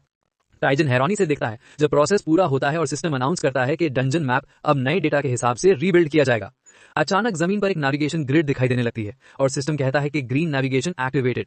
टाइजिन को समझ नहीं आता ये क्या है, तो मिरी बताती है कि इस फीचर से उसे डंजन की बहुत सारी डिटेल्स मिलेंगी, जैसे मॉन्स्टर्स की एनर्जी पाथ्स, हिडन रूट्स और रिवॉर्ड्स की लोकेशन तक। वो आगे बताती है कि इस फीचर से टाइजिन बहुत कुछ सीख सकता है और उसने और भी कई यूजफुल एप्लीकेशंस डाउनलोड किए हैं जिन्हें टाइजिन वाइजली यूज करे।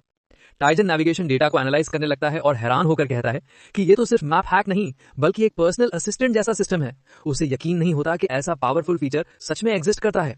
जैसे ही वो और डिटेल देखता है, टाइजिन को पता चलता है कि चॉय सही था। असली बॉस दरअसल बी क्लास इमोजी था। तो फिर ये लिच यहाँ कैसे आया? तभी लिच जोर से हंसता है और सिस्टम अपने आप ग्रीन ट्रांसलेशन मोड में चला जाता है, जिससे टाइजिन को उसकी बात समझ आती है। लिच कहता है, अतोस इज मोस्ट प्लीज्ड। टाइजिन स्टन्ड रह जाता है क्योंकि उसे ये नाम सुनकर अजीब सी फीलिंग आती है। वो मिरी से पूछता है कि क्या उसे पता है ये क्या हो रहा है, तो मिरी कहती है कि शायद ये सिस्टम एरर है क्योंकि डेटा इनकम्प्लीट लग रहा है। लेकिन टाइजिन को शक होता है कि ट्रांसलेटर ठीक से काम कर रहा है और लिच के शब्दों में सच्चाई है। लिच फिर से हंसता है और कहता है कि इतने सारे ह्यूमंस का इकट्ठा होना तो उसके लिए ग्रैटिट्यूड की बात है और कॉन्ट्रैक्टर को धन्यवाद देता है। मिरी हैरान होकर कहती है कि शायद ट्रांसलेटर गलती कर रहा है, लेकिन टाइजिन समझ जाता है कि कोई इस डंजन में लिच को समन करके लाया है। इतने में चॉय घायल हालत में उठने की कोशिश करता है और टाइजन से पूछता है कि क्या वो अब भी लड़ सकता है। टाइजन राहत की सांस लेता है कि चॉय जिंदा है और कहता है कि शायद उसने मॉन्स्टर की वीकनेस ढूंढ ली है। चॉय हैरानी से पूछता है कि उसने कैसे पता लगाया, लेकिन टाइजन कहता है कि अभी एक्सप्लेन करने का टाइम नहीं है, बस उसे ट्रस्ट करना होगा। चॉय उसके सीरियस चेहरे को देखकर सोचता है और फाइनली मान जाता है। वो पूछता है अब अगला स्टेप क्या है। टाइजन हल्की सी मुस्कान के साथ कहता है कि सबसे पहले हमें लिच को प्रोवोक करना होगा। टाइजन लिच की ओर देखकर उसे चिढ़ाते हुए कहता है कि क्या हुआ, डर गया क्या, या फिर दिमाग काम करना बंद हो गया है। लिच गुस्से में गरजता है और कहता है कि इतनी इंसल्ट करने वालों का अंत बहुत बुरा होता है। उसने कसम खाई कि वो सबको खत्म कर देगा। उसके साथ ही लिच की जादुई एनर्जी पूरे केव को हिला देती है और स्पाइक जमीन से तेजी से निकलने लगते हैं। टाइजन तुरंत चिल्लाता है कि सब उसके पीछे आ जाएं। अगले ही पल चारों तरफ स्पाइक्स और ज्यादा तेजी से निकलने लगते हैं, पहले से भी ज्यादा इंटेंसिटी के साथ। लेकिन इस बार टाइजन के दिमाग में एक प्लान तैयार था। लेकिन वो खुश था कि नेविगेशन सिस्टम ने उसे लिच के अटैक्स पहले ही दिखा दिए थे, जिससे वो टाइम पर रिएक्ट कर सका। इससे उसका कॉन्फिडेंस और बढ़ गया और उसे लगा कि उसका प्लान अब परफेक्ट काम कर रहा है। ताइजिन ने लिच को फिर से चिढ़ाना शुरू किया, हंसते हुए बोला कि उसकी कोई भी अटैक सही टारगेट पर नहीं लग रही और मजाक उड़ाते हुए कहा कि शायद उसे एम प्रैक्टिस करनी चाहिए इससे पहले कि वो फिर से ट्राई करे। चॉय को ताइजिन का बार बार प्रोवोक करना थोड़ा रिस्की भरा लगा, क्योंकि उसे डर था कि लिच का अगला अटैक और भी डेंजरस होगा। और सच में ताइजिन की बातों से गुस्से में आकर लिच ने हवा में जलती हुई स्कल्स फेंकनी शुरू कर दी। ताइजिन ने उनका डायरेक्शन ध्यान से देखा और जोर से चिल्लाया, जॉन 3 कदम राइट में हटो, हन 5 कदम पीछे जाओ। सबने तुरंत उसकी बात मानी और स्कल्स उनके पास से निकल गई, किसी को छू तक नहीं पाई। पूरा ग्रुप ताइजिन की इस कैलकुलेशन से हैरान रह गया और खुश भी कि उसकी स्ट्रेटेजी परफेक्टली काम कर रही थी। लिच अब गुस्से में और ज्यादा चिल्लाया और बोला कि अब वो उन्हें असली इवेजन दिखाएगा। चेंबर में एक अजीब दबाव बढ़ गया, जैसे हवा में खतरे की गंध भर गई हो। चॉय घबराकर टाइजिन से चिल्लाए कि अब क्या करें, ये अटैक तो पूरे डंजन को कवर कर रहा है। टाइजिन ने ध्यान से देखा और समझा कि इस बार लिच का अटैक पूरे एरिया में फैलने वाला है और इससे बचने का एक ही तरीका है, सीधे लिच की तरफ दौड़ना। उसने सबको आदेश दिया कि सब पूरी ताकत से लिच की ओर चार्ज करें। तभी लिच ने अपनी सबसे powerful magic death sprayer activate की, जिससे पूरा डंजन काला धुआं और एनर्जी से भर गया। लिच ने हंसते हुए कहा कि जितना वो बचने की कोशिश करेंगे उतना ही उसकी स्पेल स्ट्रांग होगी और अब कोई नहीं बच पाएगा। लेकिन धुएं से निकलते हुए ताइजिन और उसकी टीम जिंदा नजर आई। ताइजिन चिल्लाया, एयॉन अभी अपनी कूलिंग टेक्निक यूज करो। लिच शॉक हट गया कि कोई उसकी डेथ स्प्रेयर से बच भी सकता है। असल में ताइजिन को नेविगेशन सिस्टम से पता चला था कि डेथ स्प्रेयर का असर बाहर की तरफ ज्यादा होता है और उसके सेंटर पर सिर्फ 10% रहता है। इसी जानकारी का इस्तेमाल करके उन्होंने आईसी शील्ड से बचाव किया था। ताइजिन ने चिल्लाया कि अभी मौका है। स्रॉन ने कहा, मुझे संभालने दो, और अपनी फ्रॉस्ट विंड्स टेक्निक एक्टिवेट की, जिससे लिच की पूरी बॉडी फ्रीज हो गई। अब लिच हिल नहीं पा रहा था। उसने ग्रजिंगली कहा कि उन्होंने आयाटॉस की मैजिक डिस्टर्ब की है, लेकिन ये उसे ज्यादा असर नहीं करेगी। ताइजिन ने स्रॉन को आदेश दिया कि फ्रीज बनाए रखो और लिच को बिल्कुल भी हिलने मत दो। फिर वो तेजी से वहां से दौड़ पड़ा। लिच हैरान है गया और चिल्लाया कि वो कहां जा रहा है। ताइजिन को शक था कि ये लिच किसी कॉन्ट्रैक्टर के जरिए समन किया गया है और कॉन्ट्रैक्टर के सैक्रिफाइसेस ही उसके लिए एनर्जी सोर्स हैं। जब तक ये सोर्स जिंदा है, लिच इमॉर्टल रहेगा। ताइजिन दौड़ता हुआ एक आयरन बार्स वाली चेंबर तक पहुंचा, जहां उसे एक कर्स्ड चेस्ट दिखा। उसे तुरंत समझ आ गया कि यही लिच का असली शरीर है। अगर वो इस चेस्ट को डिस्ट्रॉय कर दे तो समनिंग खत्म हो जाएगी। इधर लिच ताइजिन की हरकत समझ चुका था। गुस्से से चिल्लाया कि कैसे हिम्मत की तुमने आयाटॉस को धोखा देने की, और स्रॉन की फ्री स्पेल तोड़कर ताइजिन की ओर झपटा। ताइजिन बचने की कोशिश करता है, लेकिन लिच बहुत फास्ट था। चॉय ने ताइजिन से कहा कि वो अपना प्लान पूरा करे, बाकी सब वो संभाल लेंगे। ताइजिन ने धन्यवाद कहा और तेजी से उस चेस्ट की तरफ दौड़ा। उसने छलांग लगाकर बैरियर तोड़ा और चेस्ट तक पहुंच गया। चॉय लिच को पकड़कर नीचे दबाए रखे हुए था, लेकिन मन में सोच रहा था कि ताइजिन को आखिर क्या राज पता चला है। लिच बहुत गुस्से में चिल्लाया कि कोई भी उस चेस्ट को नहीं ढूंढ सकता सिवाय उसके या उसके कॉन्ट्रैक्टर के। वो चॉय की पकड़ से निकलकर ताइजिन पर झपटा, लेकिन अब बहुत देर हो चुकी थी। ताइजिन ने चेस्ट पकड़ ली और लिच को धमकी दी कि अगर उसने कुछ करने की कोशिश की तो वो चेस्ट तोड़ देगा। लिच हैरान हो गया कि ताइजिन उसकी पुरानी भाषा कैसे समझ रहा है। ताइजिन ने सख्त आवाज में कहा कि अगर वो उनकी बात माने तो शायद वो उसे जिंदा छोड़ देंगे। लिच ने बताया कि वो तो बस अपने कॉन्ट्रैक्टर के आदेश मान सकता है। ताइजिन ने समझाया कि अगर ये चेस्ट नष्ट हो जाए तो कॉन्ट्रैक्ट खत्म हो जाएगा और लिच आजाद हो जाएगा। लिच को यकीन नहीं हुआ। वो बोला कि इतना बड़ा काम तो सिर्फ कोई पावरफुल मैजिशियन कर सकता है, जबकि ताइजिन तो आम इंसान जैसा लग रहा था। ताइजिन मुस्कुराया और बोला, क्या सच में मैं आम इंसान लगता हूँ? लिच अब समझ गया कि ताइजिन को ना सिर्फ उसकी पावर और अटैक पैटर्न पता है, बल्कि उसने उस कर्स्ड चेस्ट की जगह भी ढूंढ ली है। वो मान गया और बोला कि वो ताइजिन पर भरोसा करेगा। फिर लिच ने पूछा कि क्या ताइजिन की कोई इच्छा है, वो उसे पूरा कर सकता है। ताइजिन ने कहा कि पहले बाहर जो स्केलेटन्स हैं उन्हें खत्म करो। लिच ने पूछा कि ये कैसे होगा, तो ताइजिन ने बताया कि शायद उन्हें आदोस ने समन किया होगा और उसे ही उन्हें वापस बुलाना होगा। ताइजिन ने चेतावनी दी कि अगर उसने धोखा दिया तो वो खुद उसका सिर उड़ा देगा। लिच मान गया और बोला कि वो दोनों एक दूसरे को थोड़ी बहुत समझ गए हैं। फिर लिच ने पूछा कि क्या ताइजिन की कोई और विश है। ताइजिन ने हंसकर कहा, मुझे सब कुछ दे दो जो तुम्हारे पास है। लिच हैरान रह गया। उसने कहा कि उसके पास कुछ खास नहीं है। ताइजिन की नजर उसके स्टाफ पर पड़ी और बोला, ये तो काम आ सकता है। लिच ने मना किया, लेकिन ताइजिन ने मासूम चेहरे से कहा कि अगर उसने नहीं दिया तो वो चेस्ट तोड़ देगा। मजबूर होकर लिच ने अपना स्टाफ दे दिया। इसके बाद लिच ने ताइजिन से कहा कि अब वो कॉन्ट्रैक्ट कैंसिल कर दे। ताइजिन ने हैरान बनने का नाटक किया और बोला, मुझे तो पता ही नहीं कि कॉन्ट्रैक्ट कैसे कैंसिल करते हैं। लिच चुप हो गया और ताइजिन ने मजाक उड़ाते हुए कहा, जब मुझे समन करना नहीं आता तो कैंसिल कैसे करो। लिच गुस्से से कांपने लगा और उसकी डार्क एनर्जी पूरे कमरे में फैल गई। वो चिल्लाया कि ताइजिन ने आतों का अपमान किया है। ताइजिन ने तुरंत चेतावनी दी कि अगर एक कदम भी आगे बढ़ा तो ये चेस्ट में तोड़ दूंगा। ताइजिन ने बिना किसी हिचकिचाहट के वो चेस्ट तोड़ दिया जिसमें लिच का असली शरीर था। लिच धीरे धीरे गायब होने लगा और आखिरी बार बोला कि महान एराटोस के रूप में प्रकट होना उसके लिए सबसे बड़ा मौका था। उसकी आवाज धीरे धीरे फीकी पड़ गई और वो पूरी तरह गायब हो गया। ताइजिन मुस्कुराया और मिरी से बोला कि लिच मरते वक्त भी काफी गरिमा में और करिश्मेटिक लग रहा था। मिरी ने हामी भरी। तभी ताइजिन ने जमीन पर पड़ा एक उंगली का टुकड़ा उठाया और कहा कि शायद ये कॉन्ट्रैक्टर की बलि होगी। उसने सोचा कि जिसने लिच को समन किया उसने अपनी एक उंगली तक कुर्बान की, मतलब वो समनर काफी पावरफुल या डेस्परेट रहा होगा। मिरी ने सोचा कि आखिर वो कौन हो सकता है जिसने लिच को बुलाया और कहा कि शायद वो किसी तरह ताइजिन को टारगेट कर रहा था। ताइजिन ने बेफिक्र होकर कहा कि अब ये मैटर नहीं करता, जब तक उसे पावरफुल आइटम्स मिल रहे हैं वो खुश है। मिरी ने मजाक में कहा कि वो एक शेमलेस और मटीरियलिस्टिक आदमी है।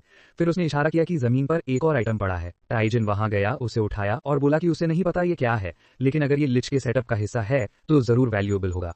तभी चॉय और बाकी टीम वहां आ गए और पूछा कि वो ठीक तो है। ताइजिन ने जल्दी से वो स्टाफ छिपा दिया और मुस्कुराते हुए कहा कि वो बिल्कुल फाइन है। चॉय ने हैरानी से पूछा कि क्या उसने सच में अकेले लिच को हरा दिया। ताइजिन ने शान से कहा कि हाँ, उसने पूरी तरह से उसे खत्म कर दिया। जॉन ने भी मान लिया कि ताइजिन का काम काबिले तारीफ था और वो एक स्किल्ड हंटर कहलाने के लायक है। हुन और सैरिन ने भी उसकी तारीफ की, बोले कि अकेले इतने बड़े मॉन्स्टर को हराना बहुत बड़ा काम है। चॉय थोड़ी शर्मिंदा मुद्रा में उसके पास आया और बोला कि वो माफी मांगना चाहता है। उसने कबूल किया कि उसने पहले उसे जहर देने और नीचे गिराने की साजिश की थी और हुन को ऐसा करने को कहा था। उसने कहा कि ताइजिन की तेजी से बढ़ती ताकत और उसकी सक्सेस देखकर उसके अंदर जेलसी आ गई थी। ताइजिन मुस्कुराया और बोला कि अगर माफी मांगनी ही है तो ढंग से मांगो। चॉय ने पूछा कि उसका मतलब क्या है। ताइजिन ने हंसकर कहा कि अब पुरानी बातें भूल जाओ और मेरी प्रमोशन पर डिनर करते हैं। चॉय ने कहा कि बिल वो देगा और फिर धीरे से पूछा कि क्या ताइजिन को सुनना पसंद है। ताइजिन ने टीजिंग अंदाज में कहा कि लगता है उसे सुनना बहुत पसंद है। चॉय शर्मा गया और बोला कि बात वैसी नहीं है। तभी हियान ने बीच में कहा कि वहां एक पोर्टल खुला है। सब खुशी से चिल्लाए क्योंकि वो पोर्टल असली दुनिया में वापसी का रास्ता था। हुन ने खुशी से कहा कि बाहर जाकर वो जी भर के खाना खाएगा क्योंकि ये लड़ाई बहुत थका देने वाली थी। ताइजिन ने बोला कि अब लौटने का टाइम है, लेकिन पोर्टल में कदम रखते ही उसका पेट भूख से गुर्राने लगा। जब वो सब पोर्टल से बाहर निकले तो देखा कि बहुत से हंटर उनका इंतजार कर रहे हैं। सब उन्हें बी क्लास हंटर बनने की बधाई दे रहे थे।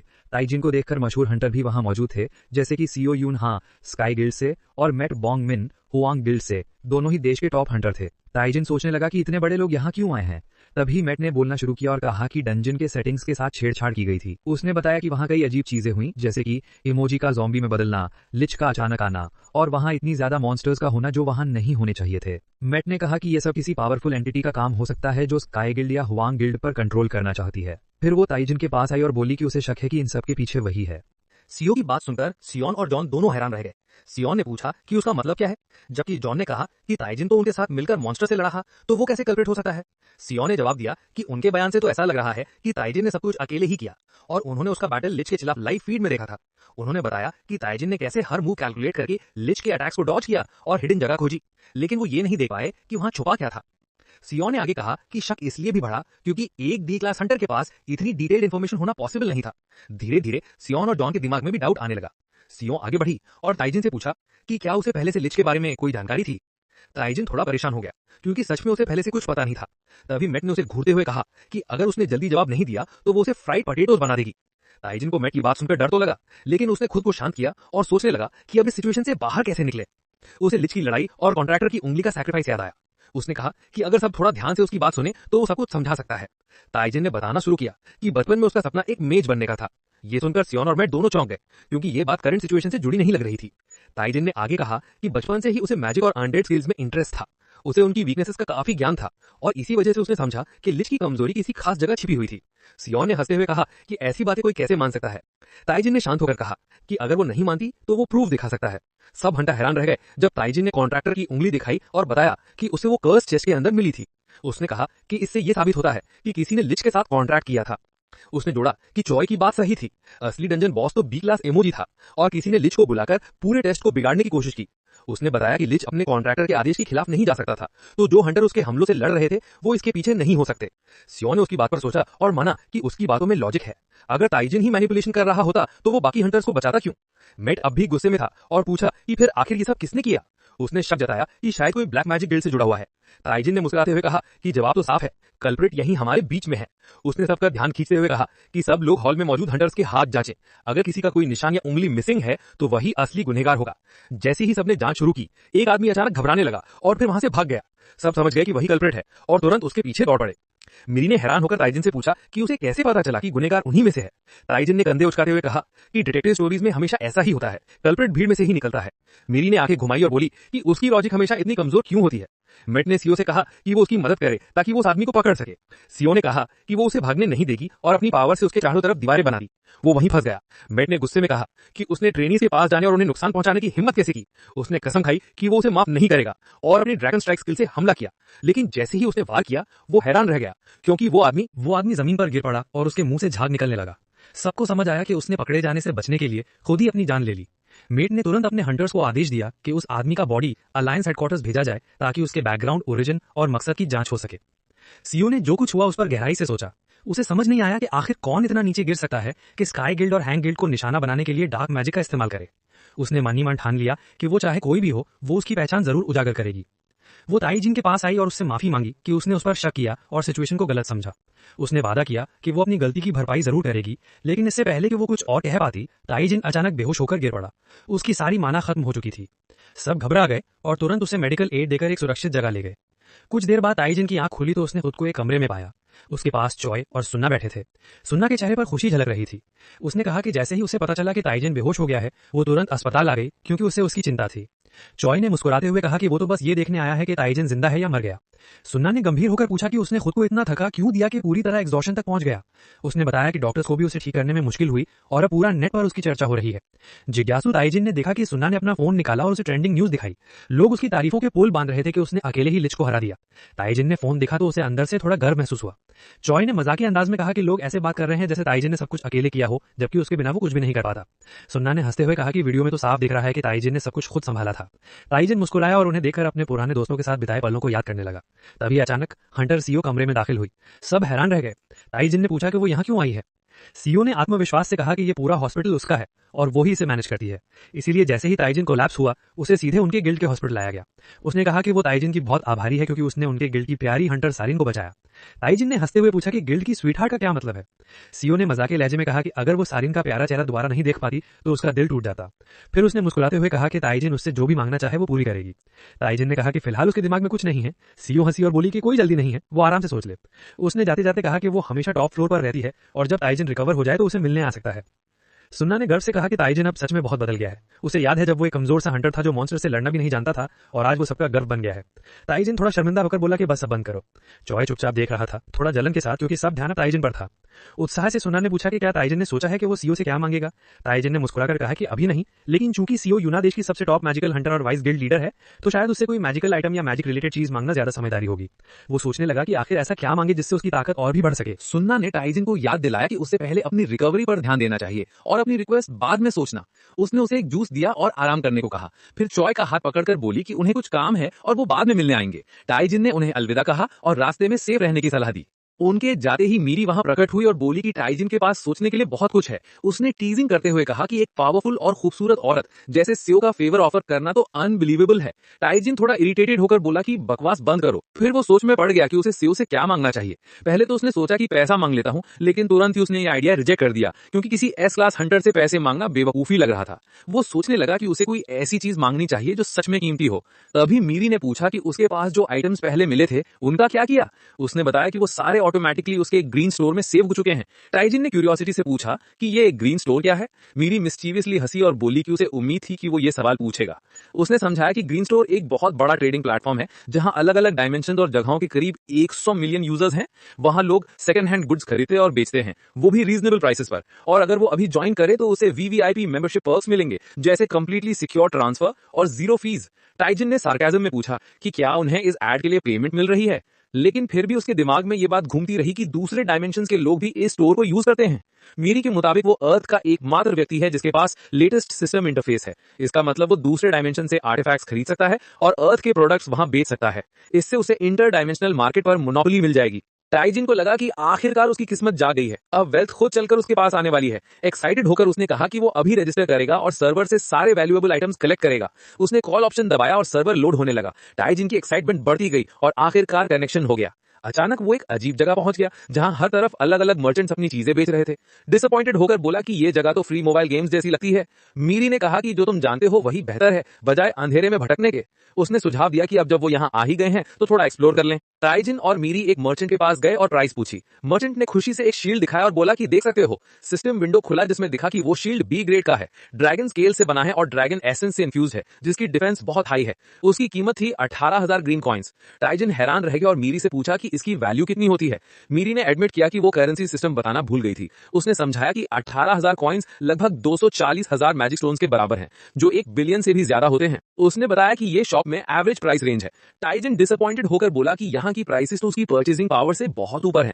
तभी उसे याद आया कि उसने लिच से जो आइटम्स लिए थे उनकी वैल्यू पूछी जाए। उसने लिच का स्टाफ निकाला और मर्चेंट को दिखाया। मर्चेंट ने थोड़ी देर देकर वापस कर दिया और बोला कि ये आइटम अनयूजेबल है क्योंकि उस पर बहुत स्ट्रॉन्ग कर्स है। जब तक कोई पावरफुल मेज उस कर्स को लिफ्ट न करे इसे कोई इस्तेमाल नहीं कर सकता। टाइजिन शॉक रह गया कि उस स्टाफ पर कर्स है और वो सच में बेकार है। फिर उसने दूसरा आइटम निकाला और मर्चेंट से उसकी कीमत पूछी, लेकिन मर्चेंट ने टाइजन को बताया कि उसका दूसरा आइटम बस 10 ग्रीन कॉइन्स तक का ही है। ये सुनकर टाइजन को एक और बड़ा झटका लगा। उसका मूड पूरी तरह गिर गया। वो उस जगह से निराश होकर बाहर आया और मिरी से बोला कि उसने तो सोचा था कि इस मार्केट में आते ही वो मिलियनर बन जाएगा। मिरी ने उसे समझाया कि हर बड़ी सफलता की शुरुआत छोटी होती है और अगर वो थोड़ा सब्र रखे तो एक दिन वो बहुत बड़ा प्रॉफिट कमा सकता है। उसने टाइजन को कहा कि पॉजिटिव रहो और हार मत मानो। इसी बीच एक अजनबी उनके पास आया और पूछा कि क्या टाइजन उस क्रिस्टल आइटम को बेचना चाहेगा जो वो हाथ में पकड़े हुए था। उसने नजदीक से देखने की रिक्वेस्ट की। तभी सिस्टम विंडो खुली जिसमें लिखा था कि स्टारी डीमन लॉर्ड ने ट्रेड रिक्वेस्ट भेजी है और पूछा गया कि टाइजन उसे एक्सेप्ट करना चाहता है या डिक्लाइन। टाइजन ने थोड़ा पास जाकर कहा कि ये आइटम तो बस बेकार जंक है। डीमन जोर से हंस पड़ा और बोला कि उसे कोई फर्क नहीं पड़ता, बस रिक्वेस्ट एक्सेप्ट कर लो। जब उसने क्रिस्टल को ध्यान से देखा तो बोला कि अगर इस आइटम को एनहांस किया जाए तो ये बहुत वैल्यूएबल बन सकता है। उसने ऑफर दिया कि एनहांसमेंट के सारे खर्चे वो खुद देगा। टाइजन बहुत खुश हुआ और धन्यवाद देते हुए बोला कि वो इस फेवर के लिए बहुत ग्रेटफुल है। लेकिन डीमन लॉर्ड ने एक शर्त रखी, अगर टाइजन एक भी एनहांसमेंट फेल करता है तो सारे खर्चे उसे खुद भरने होंगे। टाइजन ये सुनकर थोड़ा चौंक गया। डीमन लॉर्ड ने एक डेविलिश मुस्कान के साथ कहा कि अगर वो सारे एनहांसमेंट सफल कर लेता है तो सब फ्री रहेगा। मिरी ने टाइजन के करीब आकर धीरे से कहा कि ये आदमी पूरी तरह से स्कैमर लग रहा है और उसे इग्नोर करना चाहिए। टाइजन ने हामी भरी और समझ गया कि ये आदमी नए खिलाड़ियों को बेवकूफ बना रहा है। वो उन्हें ये सोचने पर मजबूर करता है कि उनके आइटम्स प्राइसलेस बन सकते हैं, लेकिन आखिर में कुछ नहीं होता और सारा पैसा नए खिलाड़ी खुद ही खो देते हैं। लेकिन तभी टाइजन के दिमाग में एक आइडिया आया। उसने डीमन से पूछा कि क्या वो एनहांसमेंट प्रोसेस को बीच में रोक सकता है। डीमन ने कहा कि हाँ, वो कभी भी रोक सकता है। टाइजन मुस्कुराया और बोला कि तो एनहांसमेंट अभी शुरू किया जाए। मिरी ने घबराकर पूछा कि वो क्या कर रहा है और चेतावनी दी कि अगर उसने गलती की तो सारा पैसा खो देगा। टाइजन ने मुस्कुराते हुए कहा कि चिंता मत करो, मेरे पास जीतने का सॉलिड प्लान है। मिरी ने हैरानी से पूछा कि कौन सा प्लान, तो उसने रहस्यमयी अंदाज में कहा कि बस देखती जाओ, ये एक स्ट्रेटेजी है। उसका टोन थोड़ा डार्क हो गया और वो बोला कि वो उसे दिखाएगा कि लक बेस्ड गेम के रूल्स को कैसे तोड़ा जाता है। गेम के रूल सिंपल थे। टाइजन चाहे जितने एनहांसमेंट चाहे कर सकता था, लेकिन अगर एक भी फेल हुआ तो सारे खर्चे उसे खुद देने होंगे। अगर सारे एनहांसमेंट सक्सेसफुल हुए तो डीमन लॉर्ड सारे खर्चे भरेगा।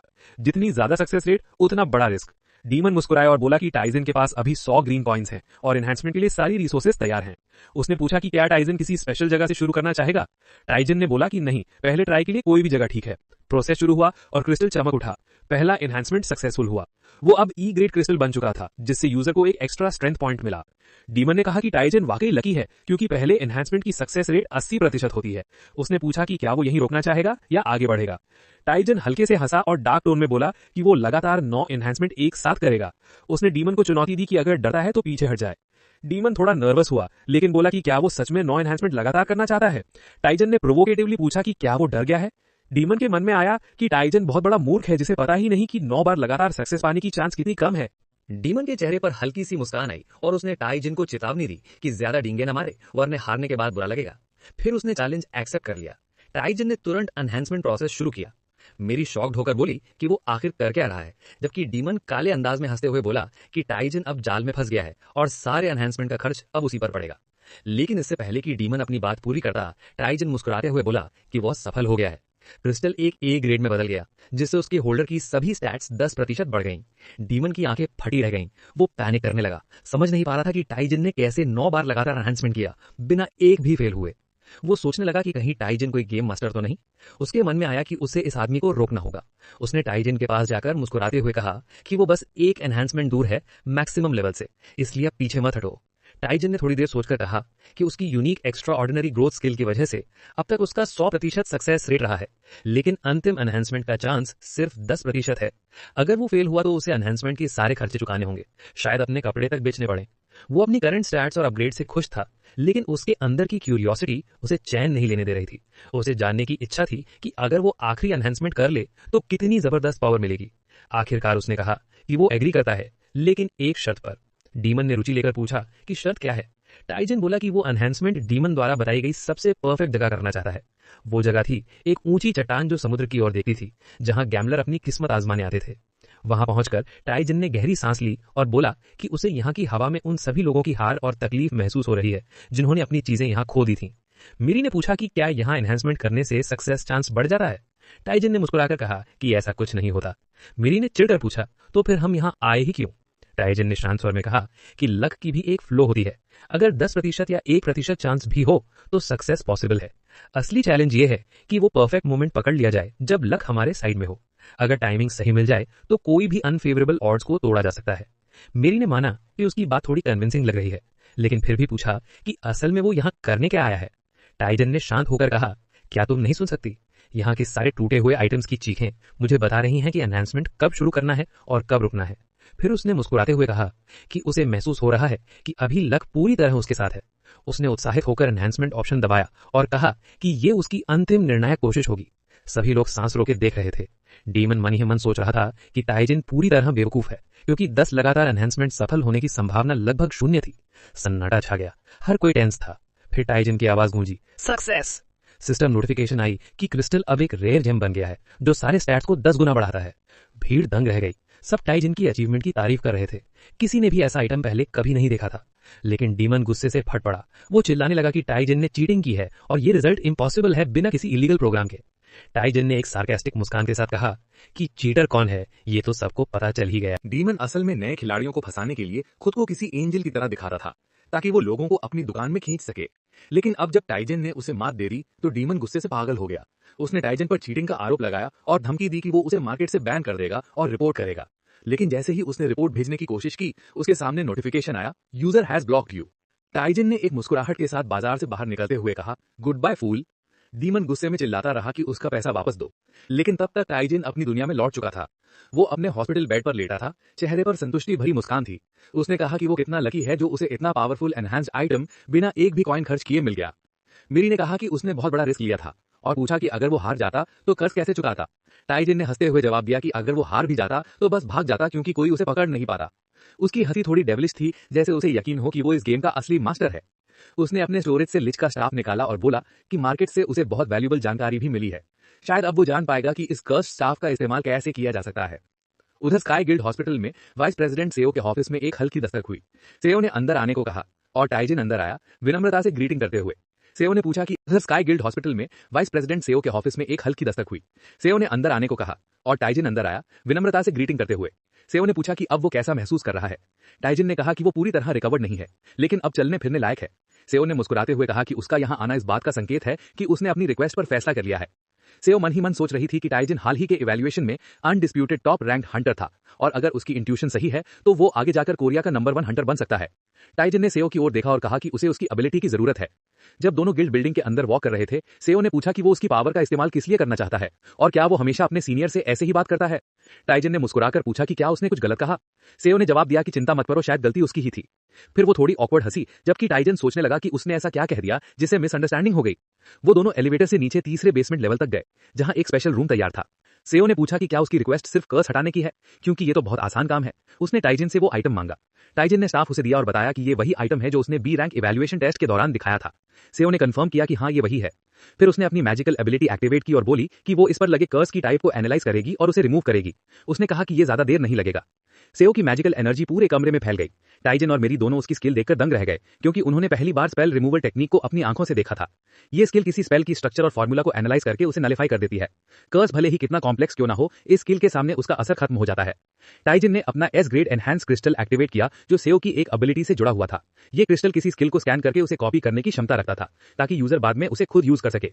टाइजन अंदर ही अंदर बहुत एक्साइटेड था, क्योंकि उसका प्लान बिल्कुल उसी तरह आगे बढ़ रहा था जैसा उसने सोचा था। वो सिर्फ कर्स हटाना नहीं चाहता था, बल्कि सेओ की स्किल को भी हासिल करना चाहता था। उसने क्रिस्टल को ध्यान से उस सही पोजीशन पर रखा ताकि कॉपिंग प्रोसेस परफेक्ट हो। सेओ कर्स हटाने पर पूरी तरह फोकस थी जब अचानक एक अजीब एनर्जी डिस्टर्बेंस हुआ।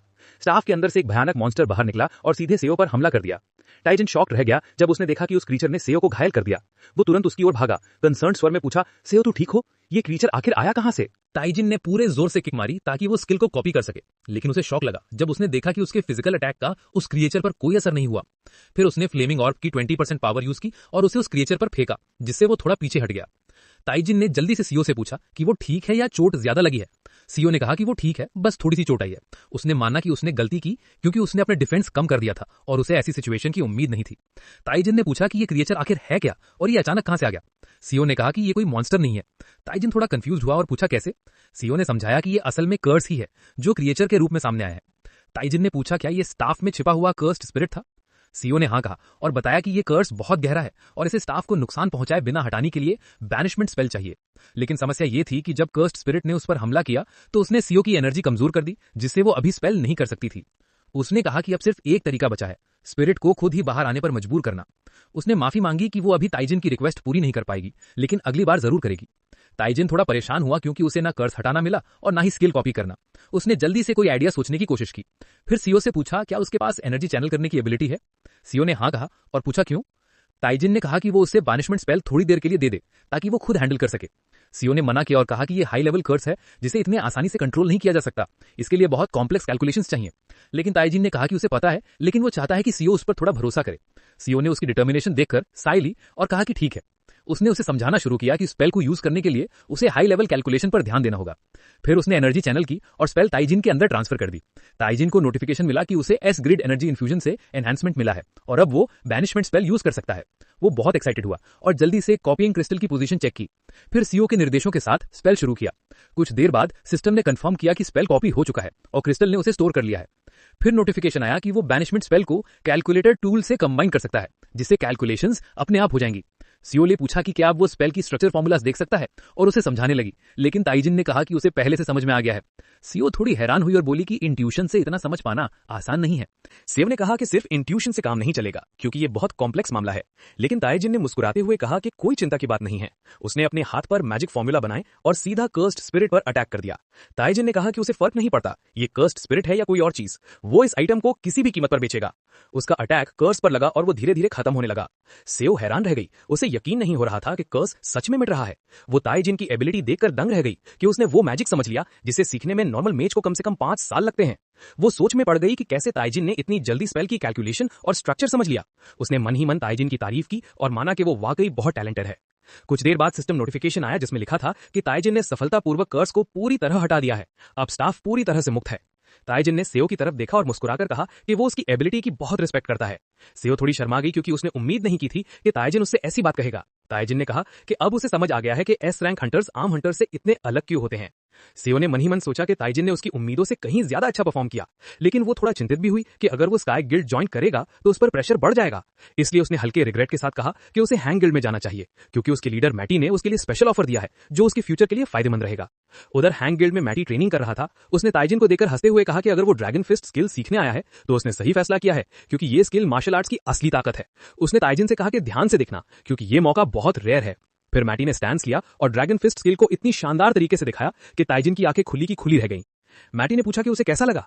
ताइजिन ने कहा कि हमेशा की तरह अमेजिंग है, लेकिन अंदर ही अंदर वो कुछ और सोच रहा था। वो यहाँ आया ही इसलिए था ताकि वो मैटी से जितनी स्किल्स हो सके कॉपी कर ले। बाद में वो स्काई गिल्ड गया जहां उसने नई सीखी हुई स्किल से ट्रेनिंग शुरू की और बहुत खुश हुआ कि वो कॉपिंग क्रिस्टल की मदद से इतनी हाई क्वालिटी मार्शल आर्ट्स बिल्कुल ओरिजिनल की तरह परफॉर्म कर पा रहा है। फिर एक नोटिफिकेशन आया जिसमें लिखा था कि ड्रैगन फिस्ट की डैमेज 50% कम होगी क्योंकि उसकी करंट पावर लेवल अभी कम है। ये पढ़कर ताइजिन ने गुस्से में कहा कि इस देश में कुछ भी फ्री नहीं मिलता। काश उसने अपने पुराने मेंटोर की बात मानी होती और रेगुलर ट्रेनिंग की होती। तभी एक और सिस्टम नोटिफिकेशन आया जिसमें अर्जेंट टास्क असाइन हुआ कि उसे ड्रैगन फिस्ट को पूरी तरह मास्टर करना है। इसके लिए उसे ये स्किल 2000 बार प्रैक्टिस करनी होगी। ताइजिन ने हिसाब लगाया कि ये लगभग 10 घंटे की नॉन स्टॉप प्रैक्टिस होगी। वो थोड़ा परेशान हुआ और बोला कि आखिर सब कुछ इतना मुश्किल क्यों होता है। लेकिन फिर उसे अपने पिछले 7 साल के स्ट्रगल्स याद आए। उसने खुद से कहा कि ये तो उसके मुकाबले कुछ भी नहीं है। उसने ठान लिया कि अब वो अपनी पावर को अपनी हद तक बढ़ाएगा। उसने एनर्जी को कॉन्सेंट्रेट किया, ट्रेनिंग मॉन्स्टर्स को समन किया और पूरी ताकत से उनकी ओर दौड़ पड़ा। मैरी उसकी ट्रेनिंग देखकर चीयर करने लगी, तभी सुन्ना वहां ड्रिंक्स लेकर पहुंची और बोली कि वो उसके लिए खाना और जूस लाई है ताकि वो ट्रेनिंग के दौरान कमजोर न पड़े। लेकिन जब उसने ताइजिन को देखा तो वो चौंक गई, क्योंकि उसका शरीर अब पहले से कहीं ज्यादा मस्कुलर और मजबूत लग रहा था। वो सोच में पड़ गई कि आखिर कब से वो इतना बदल गया है। उसने महसूस किया कि ताइजिन का बिहेवियर भी अब पहले जैसा नहीं रहा, वो अब एक नए इंसान जैसा बन चुका है। पेज ताइजिन ने बी रैंक इवैल्यूएशन में ऐसे शानदार रिजल्ट्स दिए कि अब सारे टॉप गिल्ड लीडर्स का ध्यान उसी पर था। हैंग गिल्ड का लीडर और स्काई गिल्ड की प्रेसिडेंट दोनों ही अब उसकी एबिलिटीज से प्रभावित थे। लेकिन सुन्ना के लिए ये सब थोड़ा मुश्किल था। वो खुश तो थी कि सब उसकी तारीफ कर रहे हैं, लेकिन अंदर ही अंदर उसे लग रहा था कि ताइजिन अब उससे और बाकी सबसे दूर होता जा रहा है, जैसे वो किसी पुराने खोल से बाहर निकल गया हो और अब बाकी सब पीछे छूट गए हों। सुन्ना अपने थॉट्स में खोई हुई थी, तभी अचानक गिल्ड मास्टर चा उसके पीछे आ गया, जिससे वो थोड़ा डर गई। चा मुस्कुराया और बोला कि उसने सुना है कि उसने ट्रेनिंग रूम लिया है नई स्वॉर्ड स्किल प्रैक्टिस करने के लिए। सुन्ना थोड़ी शर्मिंदा हो गई क्योंकि उसने परमिशन नहीं ली थी, लेकिन चा ने हंसते हुए कहा कि उसे भरोसा है कि वो बिना पूछे किसी को रूम इस्तेमाल नहीं करने देगी। तभी उसने ताइजिन की तरफ देखा और कहा कि अभी जो स्ट्रांग ऑरा उसने फील किया था वो शायद उसी का था। चा ताइजिन के पास गया और बोला कि उसे बी रैंक इवैल्यूएशन में उसकी सक्सेस की खबर मिली है और वो बिल्कुल वैसा ही हुआ जैसा उसने सोचा था। ताइजिन ने मॉडेस्ट होकर थैंक्स कहा। चा ने पूछा कि क्या वो अभी भी फ्रीलांस हंटर के तौर पर काम कर रहा है। ताइजिन ने हाँ में जवाब दिया। चा ने कहा कि तब तो वो उसके लिए एक ऑफर देना चाहता है। ताइजिन थोड़ा क्यूरियस हुआ। चा ने बताया कि एक अपकमिंग एक्सप्लोरेशन मिशन है जिसे बयान लीड कर रहा है, लेकिन एक मेंबर इंजरी की वजह से बाहर हो गया है। सुन्ना तुरंत बोल पड़ी कि ये मिशन शायद ताइजिन के लेवल के लिए थोड़ा रिस्की हो सकता है। ताइजिन ने पूछा कि डंजन का लेवल क्या है। सुन्ना ने बताया कि ये सेकंड लेवल डंजन है जो पहली बार अपीयर हुआ है, इसलिए इसके बारे में बहुत कम इंफॉर्मेशन है और नहीं पता अंदर क्या खतरे हो सकते हैं। उसने कहा कि वो नहीं चाहती कि ताइजिन खुद को रिस्क में डाले। ताइजिन ने उसकी बात कामली सुनी, लेकिन अंदर से उसे लगा कि सुन्ना उसे अंडर एस्टिमेट कर रही है। चा हंसते हुए बोला कि उसे टेंशन लेने की जरूरत नहीं है, ताइजिन के करंट लेवल पर वो डंजन आसानी से क्लियर कर सकता है। उसने कहा कि ये सिर्फ सजेशन है, कोई मजबूरी नहीं, लेकिन अगर ताइजिन असली मॉन्स्टर्स पर ट्रेनिंग करेगा तो उसका एक्सपीरियंस इल्यूजनरी मॉन्स्टर से कहीं बेहतर होगा। ताइजिन ने कुछ देर सोचा, फिर उसे सिस्टम की वो बात याद आई कि ड्रैगन फिस्ट असली मॉन्स्टर्स पर 10 गुना ज्यादा डैमेज देता है। उसने चा का ऑफर एक्सेप्ट कर लिया, लेकिन पूछा कि क्या उसे मिशन के दौरान मिलने वाले सारे मैजिक स्टोन्स खुद रखने को मिलेंगे, इंडिपेंडेंट हंटर के तौर पर। डंजन गेट की तरफ जाते वक्त उसके फोन पर टीम मेंबर्स के लगातार मैसेजेस आने लगे कि वो कहां है और लेट तो नहीं होगा। इससे ताइजिन थोड़ा इरिटेट हो गया। मैरी ने चिंतित होकर कहा कि जिसने इवैल्यूएशन टेस्ट में छेड़छाड़ की थी वो अभी तक पकड़ा नहीं गया, तो क्या ये मूव सेफ है। ताइजिन ने उसे भरोसा दिलाया कि वो लेजेंडरी गिल्ड के मेंबर्स के साथ रहेगा। मैरी ने पूछा क्या उसे उन पर पूरा ट्रस्ट है। ताइजिन ने कहा कि हैंग गिल्ड और लेजेंडरी गिल्ड के लीडर्स मैटी और चा पिछले 20 सालों से दोस्त हैं, तो उनके मेंबर्स के बीच कोई प्रॉब्लम नहीं हो सकती। उसने कॉन्फिडेंट होकर कहा कि अगर 100 लोग भी उसके खिलाफ हों तो भी उसे फर्क नहीं पड़ेगा, क्योंकि अब उसके पास ड्रैगन फिस्ट टेक्निक और बैनिशमेंट स्पेल दोनों हैं जो उसे किसी भी खतरे से बचा सकते हैं। पीच टाइजिन ने अभी स्किल कॉपी की थी और मैरी ने उसे चेतावनी दी कि शायद वो अपनी कॉन्फिडेंस को ज्यादा आंक रहा है, लेकिन टाइजिन ने मुस्कुराते हुए कहा कि ये सिर्फ दिखावा नहीं बल्कि सच्चाई है। मेरी ने कहा कि फिर भी उसे हमेशा सतर्क रहना चाहिए और अपनी डिफेंस तैयार रखनी चाहिए। डंजन गेट पर टाइजिन पहुंचा तो वहां भारी सिक्योरिटी थी। सुना ने उसे बुलाकर अपनी टीम के मेंबर से मिलवाया। टाइजिन ने यूनिक और अयोंग को पहचाना जो तीसरी टीम से थे, और साथ में नोबी थी जो टीम की सबसे यंग मेंबर थी। टाइजिन ने कहा कि अब सब लोग आ गए हैं तो वो लोग डंजन में जा सकते हैं, लेकिन सुना ने बताया कि अभी एक व्यक्ति बाकी है। टाइजिन ने पूछा वो कौन है। सुना ने बताया कि टीम के एक मेंबर को कल इंजरी लगी थी, इसलिए उसकी जगह नए हंटर को बुलाया गया है। जैसे ही उसने बात पूरी की, पीछे से एक लाउड आवाज में गाड़ी आती हुई सुनाई दी। ड्राइवर चिल्लाया कि टाइजिन रास्ता खाली करे। टाइजिन पीछे मुड़ा तो देखा एक बड़ा सा मस्कुलर आदमी गाड़ी से उतर रहा था, जिसका लुक किसी गैंग मेंबर जैसा था। वो टाइजिन को देखकर बोला ये कौन बहरा खड़ा है जो सुन ही नहीं रहा। टाइजिन उस आदमी के बिहेवियर से चौंक गया। सुना ने उसे बताया कि यही नया हंटर है जो टीम को पूरा करेगा। टाइजिन मुस्कुराकर उसके पास गया और अपना इंट्रोडक्शन देना चाहा, लेकिन उस आदमी ने उसे गुस्से भरी नजरों से देखा और बिल्कुल इग्नोर कर दिया। फिर बाकी टीम की तरफ मुड़कर बोला कि वो सब अभी तक बाहर क्या कर रहे हैं। सुना टाइजिन के पास आई और उसे शांत किया। उसने समझाया कि ये आदमी थोड़ा बैड मैनर्ड है, लेकिन हंटिंग वर्ल्ड में इसकी स्ट्रॉन्ग रेपुटेशन है। टाइजिन ने पूछा ये कौन है, तो सुना ने बताया कि ये किम जॉन है, एक ए रैंक हंटर जो अपने रूड बिहेवियर और एटीट्यूड के लिए जाना जाता है, पर उसकी स्किल्स बहुत हाई लेवल की हैं। सुना ने यह भी बताया कि किम जॉन का प्रॉब्लम यह है कि वो हर मिशन में सारे मैजिक स्टोन्स खुद रख लेता है और बाकी टीम को कुछ नहीं देता, इसलिए वो खुद भी उसके साथ काम नहीं करना चाहती। टाइजिन ने यह सुनकर सोचा कि यह बात उसे उसके पुराने खुद की याद दिलाती है, जब वो भी कुछ हद तक ऐसा ही था। उसे लगा कि कभी कभी इंसान को अपने जैसे लोग रास्ते में मिल ही जाते हैं, लेकिन उसने तय किया कि इस बार वो जॉन को उसकी लिमिट दिखाएगा।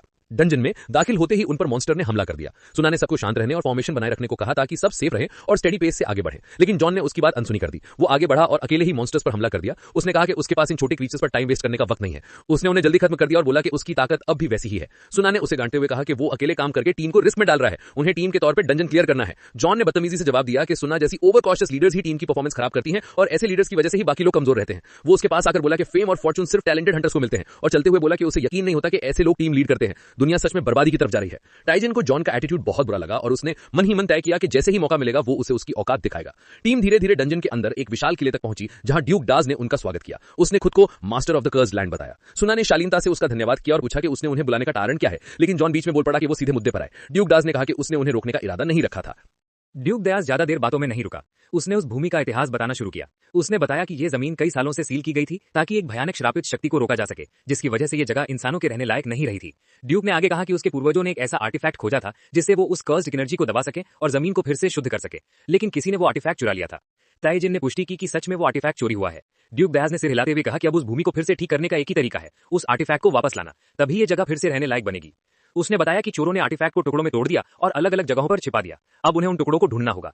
गोन ने मजाक उड़ाते हुए कहा कि ये तो किसी ट्रेजर हंट जैसा मिशन लग रहा है, किसी कर्स्ड चीज के लिए, और ये उसकी सोच से आसान लग रहा है। नो ने कहा कि ये काम तो काफी सिंपल लग रहा है दूसरे लेवल के डंजन के लिए। उसे नहीं लगता कि ऐसे मिशन में कोई खतरनाक मॉन्स्टर मिलेगा। ओंग ने समझाया कि ऐसे आर्टिफैक्ट को गार्ड करने वाले क्रीचर्स आम मॉन्स्टर से कहीं ज्यादा ताकतवर होते हैं। सुन्ना ने सोचते हुए कहा कि शायद वो आर्टिफैक्ट 4 हिस्सों में बांटा गया होगा और नॉर्थ, साउथ, ईस्ट और वेस्ट चारों डायरेक्शंस में छिपाया गया होगा। जोन ने हंसते हुए कहा कि इतनी सोचने की जरूरत नहीं है और सजेस्ट किया कि सब पेयर बनाकर अलग अलग डायरेक्शंस में सर्च करें। सुन्ना ने कहा कि सबको साथ रहना ज्यादा सेफ रहेगा, लेकिन ताईजीन ने बीच में बोलते हुए गोन की बात पर सरकास्टिक अंदाज में हामी भरी और बोला कि अगर सब माने तो उसे जोन के साथ टीम बनाना बहुत अच्छा लगेगा। बाकी टीम ने प्लान को मान लिया और सुन्ना ने समझाया कि जो भी टीम आर्टिफैक्ट का कोई हिस्सा ढूंढे वो साउथ डायरेक्शन में जाके सबको ज्वाइन करे ताकि प्योरिफिकेशन प्रोसेस साथ में हो सके।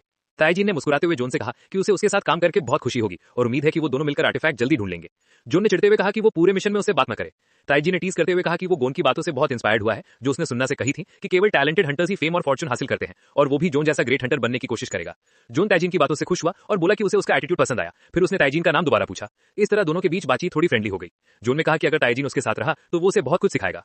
थोड़ी देर बाद दोनों एक ऐसी जगह पहुंचे जहां चारों तरफ पुराने ग्रेव्स थे। ताईजी ने ड्राई अंदाज में कहा कि ये जगह तो बिल्कुल भी सस्पिशियस नहीं लग रही, क्या यही सही जगह है आर्टिफैक्ट खोजने की? जो ने हंसते हुए कहा कि उसे यहाँ बहुत सारे मॉन्स्टर्स की एनर्जी महसूस हो रही है जो आर्टिफैक्ट्स की रक्षा कर रहे होंगे। उसने कहा कि अगर वो बाहर आए तो वो सबको खत्म कर देगा। ताईजी ने विनम्रता से पूछा कि क्या वो एक छोटी सी रिक्वेस्ट कर सकता है? जो ने अहंकारी लहजे में कहा कि क्या चाहता है ताईजीन? ताईजीन ने बिगिनर हंटर की तरह कहा कि अगर उसे एक छोटा सा एरिया अकेले एक्सप्लोर करने की इजाजत मिले तो अच्छा रहेगा ताकि वो जोन के रास्ते में ना आए। जोन ने हंसते हुए कहा ठीक है, जाओ थोड़ा ट्रेनिंग कर लो। ताईजी ने मुस्कुराकर कहा धन्यवाद, मैं पूरी कोशिश करूंगा। जोन ने थोड़ा इंतजार किया लेकिन कोई मॉन्स्टर नहीं आया। उसे गुस्सा होने लगा कि आखिर वो सामने क्यों नहीं आ रहे। तभी ताईजीन को एक मॉन्स्टर मिला जिसे उसने जल्दी हरा दिया और एक हाई ग्रेड मैजिक स्टोन हासिल कर लिया।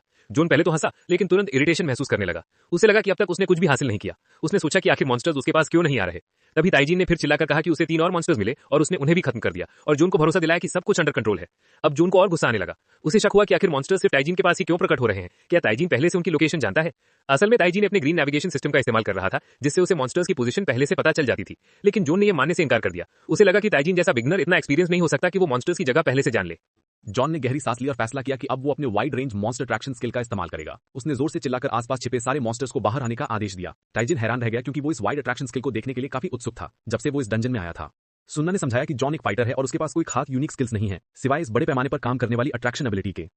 सुन्ना ताईजीन की अचानक जॉन में दिलचस्पी देखकर थोड़ा हैरान हुई, लेकिन ताईजीन ने मुस्कुराकर कहा कि ये स्किल बहुत काम की है और वो इसका अच्छा इस्तेमाल कर सकता है। ताईजीन खुश था कि जॉन ने अपनी एबिलिटी का इस्तेमाल किया, लेकिन जॉन को अंदाजा नहीं था कि इस स्किल के असर से इतने सारे मॉन्स्टर्स उनकी ओर खिंचाएंगे। वो खुद ही उन सबको संभाल नहीं पाया। ताईजीन ने मौके का फायदा उठाया और तेजी से मॉन्स्टर्स को मारकर मैजिक स्टोन्स इकट्ठा करने लगा। जैसे जैसे मॉन्स्टर्स की संख्या बढ़ती गई, जॉन खुद को संभाल नहीं पा रहा था। आखिरकार उसने ताईजीन को आवाज दी और बोला कि अब बस देखना बंद कर और आकर मेरी मदद कर। ताईजीन ने मजाकिया लहजे में कहा कि वो अपनी जगह से हिलना नहीं चाहता ताकि जॉन को डिस्टर्ब ना करे। जॉन गुस्से में चिल्लाया कि अब खेलना बंद कर और तुरंत मदद कर। ताईजीन ने शरारती हंसी के साथ कहा कि ठीक है वो मदद करेगा, लेकिन अगर उसने सारे मॉन्स्टर्स खुद ही खत्म कर दिए तो जॉन को शिकायत करने की इजाजत नहीं होगी। ये कहकर वो ड्रैगन फिस्ट स्किल का इस्तेमाल करते हुए मॉन्स्टर्स की तरफ तेजी से भागा। ये वही स्किल थी जो उसने मैडी से कॉपी की थी। जॉन ये देखकर दंग रह गया। उसे यकीन नहीं हुआ कि एक बी रैंक हंटर इतनी ताकतवर एनर्जी रख सकता है। कुछ ही मिनटों में ताईजीन ने सारे मॉन्स्टर्स को खत्म कर दिया।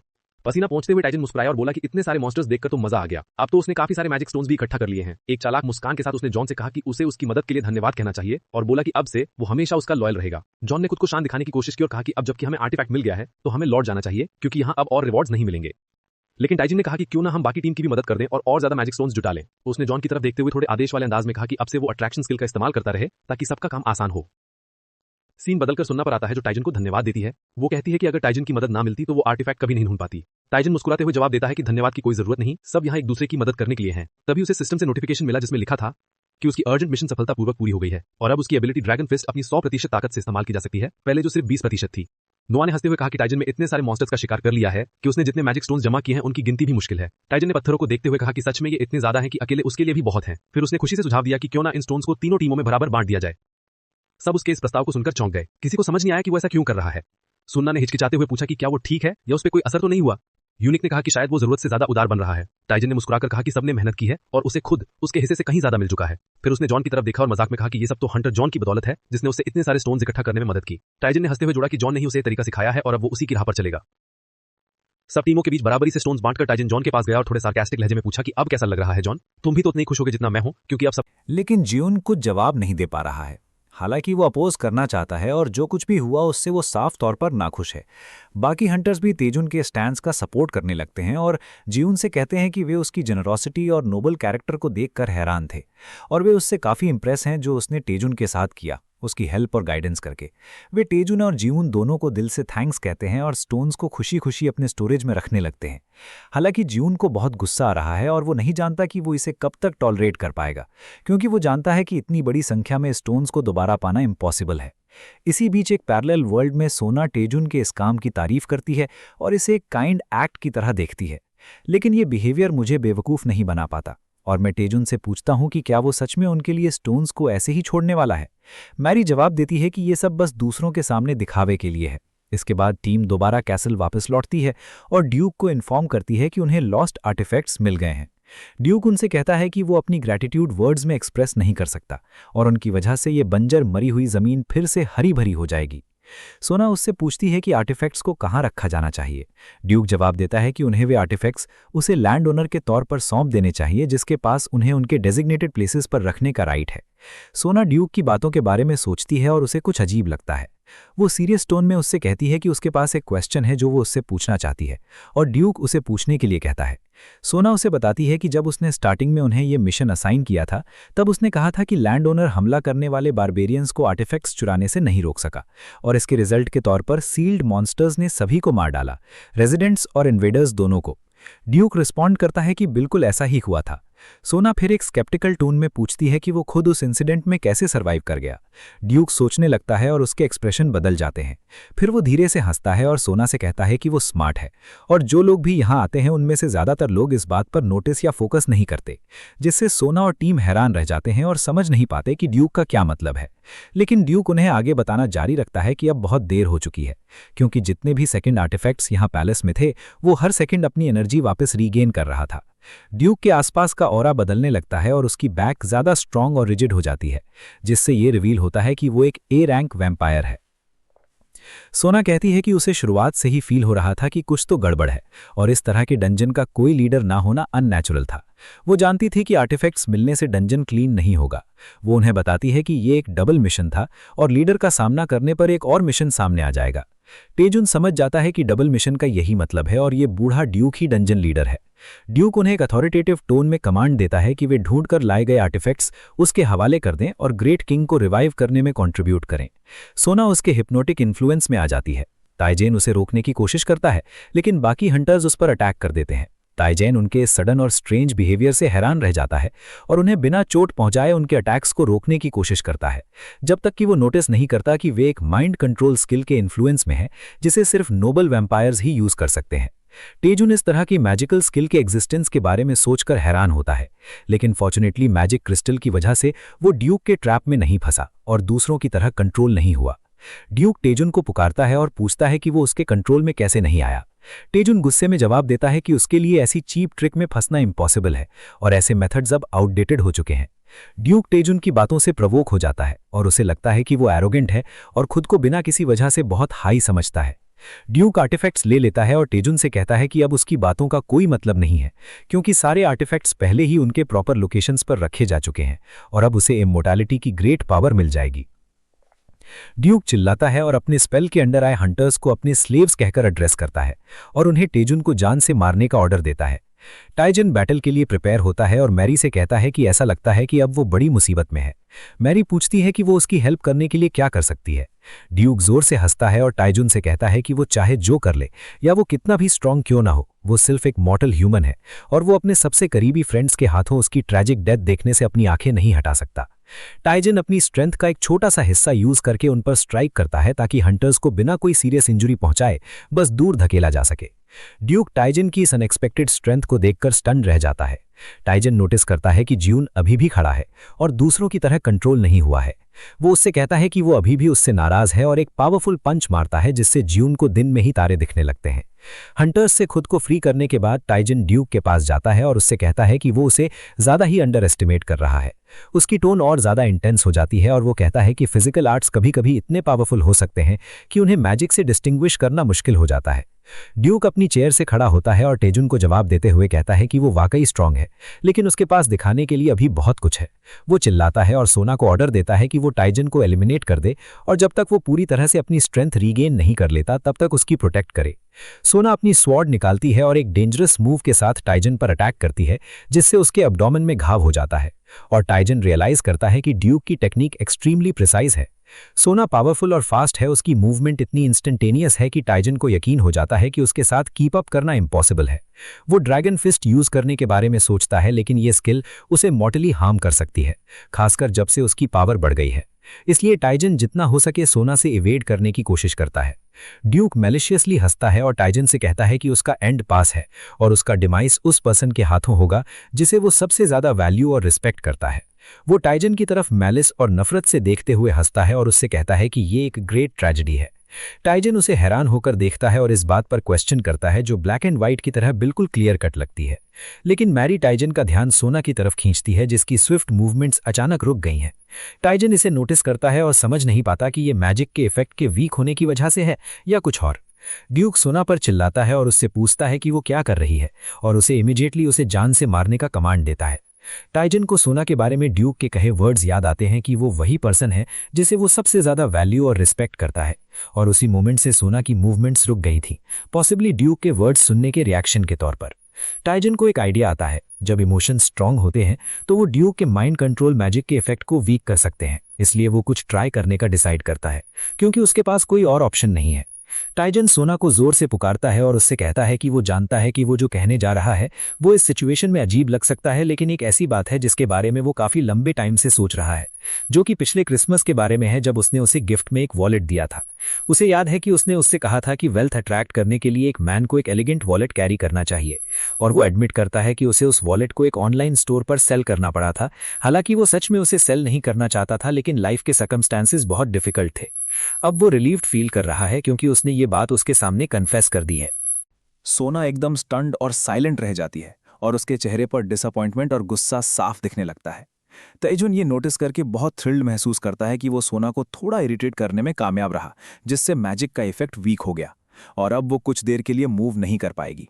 वो इस अपॉर्चुनिटी का फायदा उठाता है और पूरी स्पीड से ड्यूक की तरफ दौड़ता है, उस पर चिल्लाते हुए पूछता है कि उसके जैसे मच्छर की इतनी हिम्मत कैसे हुई कि वो उसके फ्रेंड्स के साथ इस तरह का गेम खेले। तैजुन एक डिसाइसिव ब्लो देने के लिए तैयार होकर उसकी तरफ चार्ज करता है और उसे बताता है कि वो उसे अब कभी भी खुद पर या किसी और पर इस स्किल का यूज करने की परमिशन नहीं देगा। वो बिना किसी मर्सी के अपनी टेक्निक का यूज करके उस वैम्पायर ड्यूक की आंख बाहर निकाल लेता है। ड्यूक दर्द से चिल्लाता है और डिमांड करता है कि तैजुन इमीडिएटली अपनी उंगलियां उसकी आंख से हटाए। तैजुन उसे टॉन्ट करता है और पूछता है कि क्या वो अब भी देख सकता है या नहीं, और उससे कहता है कि जब तक वो मर नहीं जाता वे इसी पोजीशन में रहेंगे। तैजुन के सामने नोटिफिकेशंस अपीयर होते हैं कि वो मैजिक आई स्पेल ऑब्टेन कर रहा है और नई स्किल लोड हो रही है, लेकिन अचानक लोडिंग रुक जाती है और सिस्टम उसे इन्फॉर्म करता है कि मैजिक आई स्किल कैंसिल हो गई है क्योंकि स्किल पूरी तरह एब्जॉर्ब होने से पहले ही ड्यूक तैजुन से दूर मूव कर गया था। ड्यूक दर्द में है और क्लियरली देख नहीं पा रहा है और तैजुन प्रोवोकेटिवली उससे पूछता है कि कैसा फील हो रहा है, लेकिन ड्यूक पूरी तरह समझ नहीं पाता कि तैजुन ने उसकी आंख के साथ क्या किया। जैसे ही उसका विजन थोड़ा इंप्रूव होने लगता है, वो ये देखकर शॉक रह जाता है कि सिचुएशन पूरी तरह बदल चुकी है और ऐसा लगता है कि बाकी हंटर्स भी अपना कॉन्शियसनेस वापस रीगेन कर रहे हैं। यूनिक उससे पूछता है कि क्या हुआ था और आयुन कहती है कि उसे सिरदर्द फील हो रहा है, जैसे किसी ने उसके सिर पर डंडे से हिट किया हो। तैजुन नोटिस करता है कि वे अपनी बॉडी पर कंट्रोल वापस पाने लगे हैं और वैम्पायर के इन्फ्लुएंस से फ्री हो रहे हैं। ड्यूक का गुस्सा भड़क उठता है और वो फ्यूरियसली चिल्लाता है। तैजुन से पूछता है कि उसने क्या किया और कहता है कि अपनी इतनी लंबी लाइफ में उसने कभी लॉर्ड जिम की पावर्स को अनलीश नहीं किया था, और अगर इसका एक छोटा से हिस्सा रिलीज भी हुआ था तो वो सिर्फ तब हुआ था जब ड्यूक की अपनी पावर्स काफ़ी नहीं थी। ड्यूक एनरेज्ड हो जाता है और पूछता है कि तैजुन जैसा कोई इंसान लॉर्ड जिम की पावर्स को कैसे रिलीज कर सकता है। तैजुन कोल्डली रिस्पॉन्ड करता है और पूछता है कि अगर वो जान भी जाए तो क्या कर लेगा, क्योंकि किसी न किसी तरह वो जल्द ही मरने वाला है। वो उसे आगे प्रोवोक करते हुए कहता है कि वो इसे गूगल पर सर्च कर ले, हालांकि अगर वो मर गया तो वो इसे सर्च नहीं कर पाएगा। ड्यूक एकदम लिविड हो जाता है, उसके गुस्से का पीक आ जाता है और तैजुन से कहता है कि वो अपनी इस कंटिन्यूअस मॉकरी और इंसल्ट्स के लिए रिग्रेट करेगा। वो अपने वेपन को समन करना शुरू करता है और तैजुन से कहता है कि वो देखना चाहता है कि वो इस तरह अपना मुंह खोलकर कब तक हंसता रहेगा, और आज जो मरेगा वो तैजुन है, वो खुद नहीं। वो उस पर अटैक करने के लिए चार्ज करता है और चिल्लाता है कि वो तैजुन को हंसी के मारे मार डालेगा। तैजुन उसे फिर से मॉक करने के लिए प्रिपेयर होता है, लेकिन अचानक पलक झपकते ही सोना पीछे से रश करते हुए आती है और वैम्पायर पर एक डायरेक्ट ब्लो देती है। तैजुन सरप्राइज्ड होता है लेकिन हैप्पी फील करता है और सोना से पूछता है कि क्या उसने अपने सेंसेस रीगेन कर लिए हैं।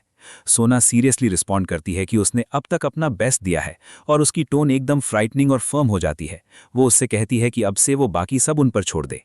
वो दूसरों की तरफ देखती है और उनसे कहती है कि ये एक ग्रेट अपॉर्चुनिटी है और ड्यूक अब दोबारा अपनी माइंड कंट्रोल स्किल यूज नहीं कर पाएगा और अब उन्हें इस कर्स्ड वैम्पायर को डिफीट करने के लिए अपनी स्ट्रेंथ गैदर करनी होगी। ड्यूक एनरेज्ड हो जाता है और सोना पर अटैक करता है। उससे कहता है कि एक मामूली मॉडल की इतनी हिम्मत कैसे हुई कि वो अपने मास्टर्स पर हाथ उठाए। ताइजुन उस पर हंसता है क्योंकि उसे उसकी बातें रिडिकुलस लगती हैं, खासकर उसकी करंट सिचुएशन में जहां वे नंबर्स में उससे ज्यादा हैं। वो उससे कहता है कि वो एक ब्रूटल बीटिंग के लिए प्रिपेयर हो जाए। नू ताइजुन के पीछे से चार्ज करता है और एंथुजियास्टिकली चिल्लाता है कि वो काफी लंबे टाइम से इस मोमेंट का वेट कर रहा था और वो आयुन अब युनशिक के साथ मिलकर ड्यूक पर कंटिन्यूसली फायरिंग शुरू कर देता है। वे ड्यूक पर अटैक करना जारी रखते हैं और ताइजुन से कहते हैं कि वो उसे उन पर छोड़ दे और वे उसे हैंडल कर लेंगे। ड्यूक को बिना किसी मर्सी के हंटर्स से रिलेंटलेस स्ट्राइक्स मिलती रहती हैं, लेकिन वो नोटिस करता है कि उनके अटैक स्ट्रांगली कोऑर्डिनेटेड हैं, जैसे कि ये पहली या दूसरी बार नहीं है जब वे एक साथ फाइट कर रहे हैं। सोना अपनी स्पेशल टेक्निक यूज करना शुरू करती है और एक वायलेंट फेटल ब्लो देती है। पलक झपकते ही ड्यूक को बीच से 2 हिस्सों में स्लाइस कर देती है, जबकि वो अपनी जगह पर खड़ा रह जाता है। नूह पूछता है कि क्या उन्होंने उसके साथ खेल खत्म कर दिया है और ताइजुन कहता है कि वो फाइनल ब्लो देने का ऑनर चाहता है। ताइजुन ब्लेजिंग ऑप टेक्निक का यूज करके ड्यूक का हर ट्रेस ऑब्लिटरेट कर देता है। उन्हें बताता है कि ये वैम्पायर एक कॉशियस वन था जिसने लास्ट मोमेंट तक अपने डिफेंसेस कभी कम नहीं होने दिए, इसलिए उन्हें मेक श्योर करना होगा कि वो सच में डेड है। ड्यूक एक रोस्टेड पटेटो में बदल जाता है और सोना कहती है कि उसने वाकई खुद को एक बड़े मैस में डाल लिया था। वो नोट करती है कि उसे ड्यूक के बारे में कुछ स्ट्रेंज सेंस हुआ था, लेकिन उसने कभी इमेजिन नहीं किया था कि वो स्टार्टिंग से ही इस तरह माइंड कंट्रोल स्किल का यूज करेगा। नूह उससे कहता है कि उसे तब तक कुछ भी फील नहीं हुआ जब तक उसने कॉन्शियसनेस रीगेन नहीं की और ताइजुन को वैम्पायर की आंख बाहर निकालते हुए नहीं देखा। नूह ताइजुन की तारीफ करता है और उससे कहता है कि वो सच में इंप्रेसिव है और उसे अंडर एस्टिमेट नहीं किया जा सकता, खासकर इसलिए क्योंकि वो इतनी पावरफुल स्किल के इन्फ्लुएंस से एस्केप करने में कामयाब रहा। ताइजुन शर्माते हुए जवाब देता है कि उसने ऐसा कोई तारीफ के काबिल काम नहीं किया है और सोना की तरफ देखते हुए उनसे पूछता है कि क्या सच में उन्हें कुछ भी याद नहीं है कि ड्यूक के कंट्रोल में रहने के दौरान क्या हुआ था। सोना जवाब देती है कि ये सच है और पूछती है कि वो ऐसा क्यों पूछ रहा है। ताइजुन एकदम ड्रामेटिक तरीके से हंसता है और कहता है कि अरे कुछ नहीं, लेकिन उसे इस बात से राहत मिलती है कि उन्हें कुछ याद नहीं है, वरना वॉलेट वाली बात की वजह से सोना से उसकी जमकर पिटाई हो जाती। आखिरकार एग्जिट गेट दिखाई देने लगता है और यूनिक कहता है कि चूंकि गेट खुल गया है इसलिए उन्हें इस शापित जगह से बाहर निकलना चाहिए। आयुन भी एग्री करती है क्योंकि उसे भूख लग रही है और वो खाना खाने के लिए जाना चाहती है। नूह उनसे कहता है कि ठीक है, फिर वो भी निकलना चाहता है, लेकिन सोना काफी देर से ज्यून के गायब होने पर हैरान होती है।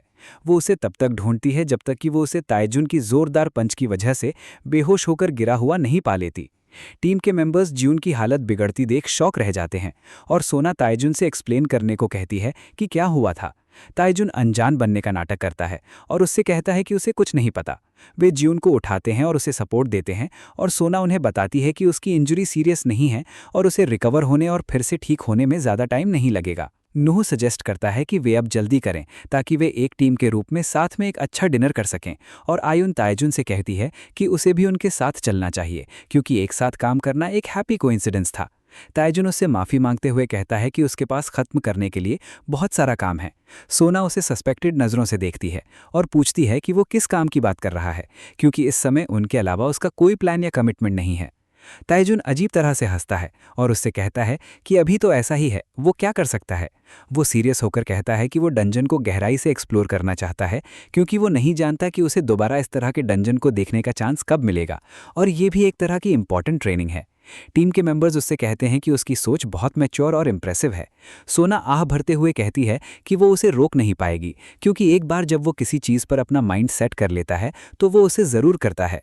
वो ताइजुन के पास जाती है और उससे कहती है कि डंजन्स को एक्सप्लोर करने की उसकी हैबिट अभी भी वैसी ही है और वो इसके लिए उसके पैशन की रिस्पेक्ट करती है, अब भी और पहले भी। वो उसके चेहरे से धूल साफ करती है और उससे कहती है कि वो चाहती है कि वो एक बात अपने माइंड में रखे, चाहे जो भी हो जाए, खुद को बहुत ज़्यादा पुश ना करे। ताइजुन उसकी टोन में आए इस स्ट्रेंज चेंज से स्तब्ध रह जाता है और उससे कहता है कि वो ट्राई करेगा। सोना और टीम चलने लगते हैं और वो ताइजुन से कहती है कि जब उसका काम खत्म हो जाए तो वो उससे कांटेक्ट करे क्योंकि वे वैसे भी देर रात तक जागने वाले हैं और नूह उससे अपना ख्याल रखने के लिए कहता है। ताइजुन उन्हें फेयरवेल देता है और उनसे एक दूसरे का ख्याल रखने को कहता है और मैरी उससे पूछती है कि अब उसके पास यहाँ करने के लिए और क्या बचा है। वो ताइजुन से कहती है कि डंजन्स की स्टडी करना या उन्हें एक्सप्लोर करना जैसी कोई चीज़ पहली बात तो होती ही नहीं है। ताइजुन उसकी तरफ देखता है और उससे कहता है कि वो उसे अच्छी तरह समझती है और उसे बताता है कि पहले तो वो सिर्फ सर्वाइव करने के लिए स्ट्रगल कर रहा था, लेकिन अब कुछ अलग बात है क्योंकि ग्रीन नेविगेशन सिस्टम ने उसे कुछ रिवील किया है। वो उसे वे कोऑर्डिनेट्स दिखाता है जो उसके सामने अपीयर हुए थे और कहता है कि जो कोई भी इस फिगर को देखेगा वो निश्चित रूप से जान जाएगा कि वहाँ कोई हिडन ट्रेजर है और वो अब वेट नहीं कर सकता, उसकी क्यूरियोसिटी उसे मार रही है, इसलिए वो जाकर इसे चेक करने का डिसाइड करता है। मेरी उससे पूछती है कि क्या उसने सच में पास्ट में डंजन्स की स्टडी की थी या वो हमेशा की तरह बस फालतू की बातें कर रहा है। ताइजुन जवाब देता है कि उस समय वो ज़्यादा काम का नहीं था, लेकिन वो काफ़ी डिलिजेंट और पैशनेट था। वे एक बड़ी लाइब्रेरी में पहुंचते हैं और ताइजुन नेविगेशन कोऑर्डिनेट्स फॉलो करता है। ताइजुन और मैरी किसी क्लू या किसी अजीब चीज़ की तलाश करते हैं और मैरी कहती है कि यहाँ कुछ भी नोटवर्दी नहीं है। ताइजुन जवाब देता है कि उसे ये अजीब लग रहा है क्योंकि नेविगेशन सिस्टम इंसिस्ट कर रहा है कि कुछ तो यहाँ है। उसे एक बुक मिलती है और वो उसे खींचता है। मेरी से कहता है कि मूवीज़ में जब आप इस तरह एक बुक खींचते हैं तो आमतौर पर एक वॉल मूव करती है और वास्तव में लाइब्रेरी के पीछे एक हिडन एरिया खुल जाता है। मेरी सरप्राइज्ड होती है और ताइजुन से पूछती है कि ये कौन सी जगह है। ताइजुन जवाब देता है कि वो सही था और ट्रेजर डेफिनेटली यहीं है। ताइजुन उत्सुकता से आगे बढ़ता है, लेकिन मेरी अचानक उसे आवाज़ देती है क्योंकि उसके नीचे की ज़मीन गायब होने लगती है और स्पाइक्स में बदलने लगती है। ताइजुन स्तब्ध रह जाता है और कहता है कि अब वो निश्चित रूप से जाएगा। मैरी उससे कहती है कि अगर वो नेविगेशन सिस्टम के डेटा पर अच्छी तरह फोकस करे तो उसे पता चलेगा कि इस एरिया में कई हिडन ट्रैप्स हैं। लेकिन प्रॉब्लम ये है कि अगर वो डंजन में इस ट्रैप की एग्जैक्ट लोकेशन को पिन पॉइंट करना भी चाहे तो ये बहुत मुश्किल है। ये सच में बहुत डिफिकल्ट और ऑलमोस्ट इम्पॉसिबल है। ताइजुन एक मोमेंट के लिए सोचता है और कहता है कि ये वाकई एक कॉम्प्लिकेटेड प्रॉब्लम है। फिर वो अपने स्टोरेज के अंदर हाथ डालता है और कहता है कि इसे यूज करने के लिए अब से बेहतर कोई और टाइम नहीं हो सकता। वो लिच का स्टाफ बाहर निकालता है और इसे यहीं यूज करने का डिसाइड करता है। ताइजुन एक पोर्टल खोलने के लिए उस मैजिक स्टाफ का यूज करता है और अराटिस को पुकारते हुए उसे बाहर आने का ऑर्डर देता है।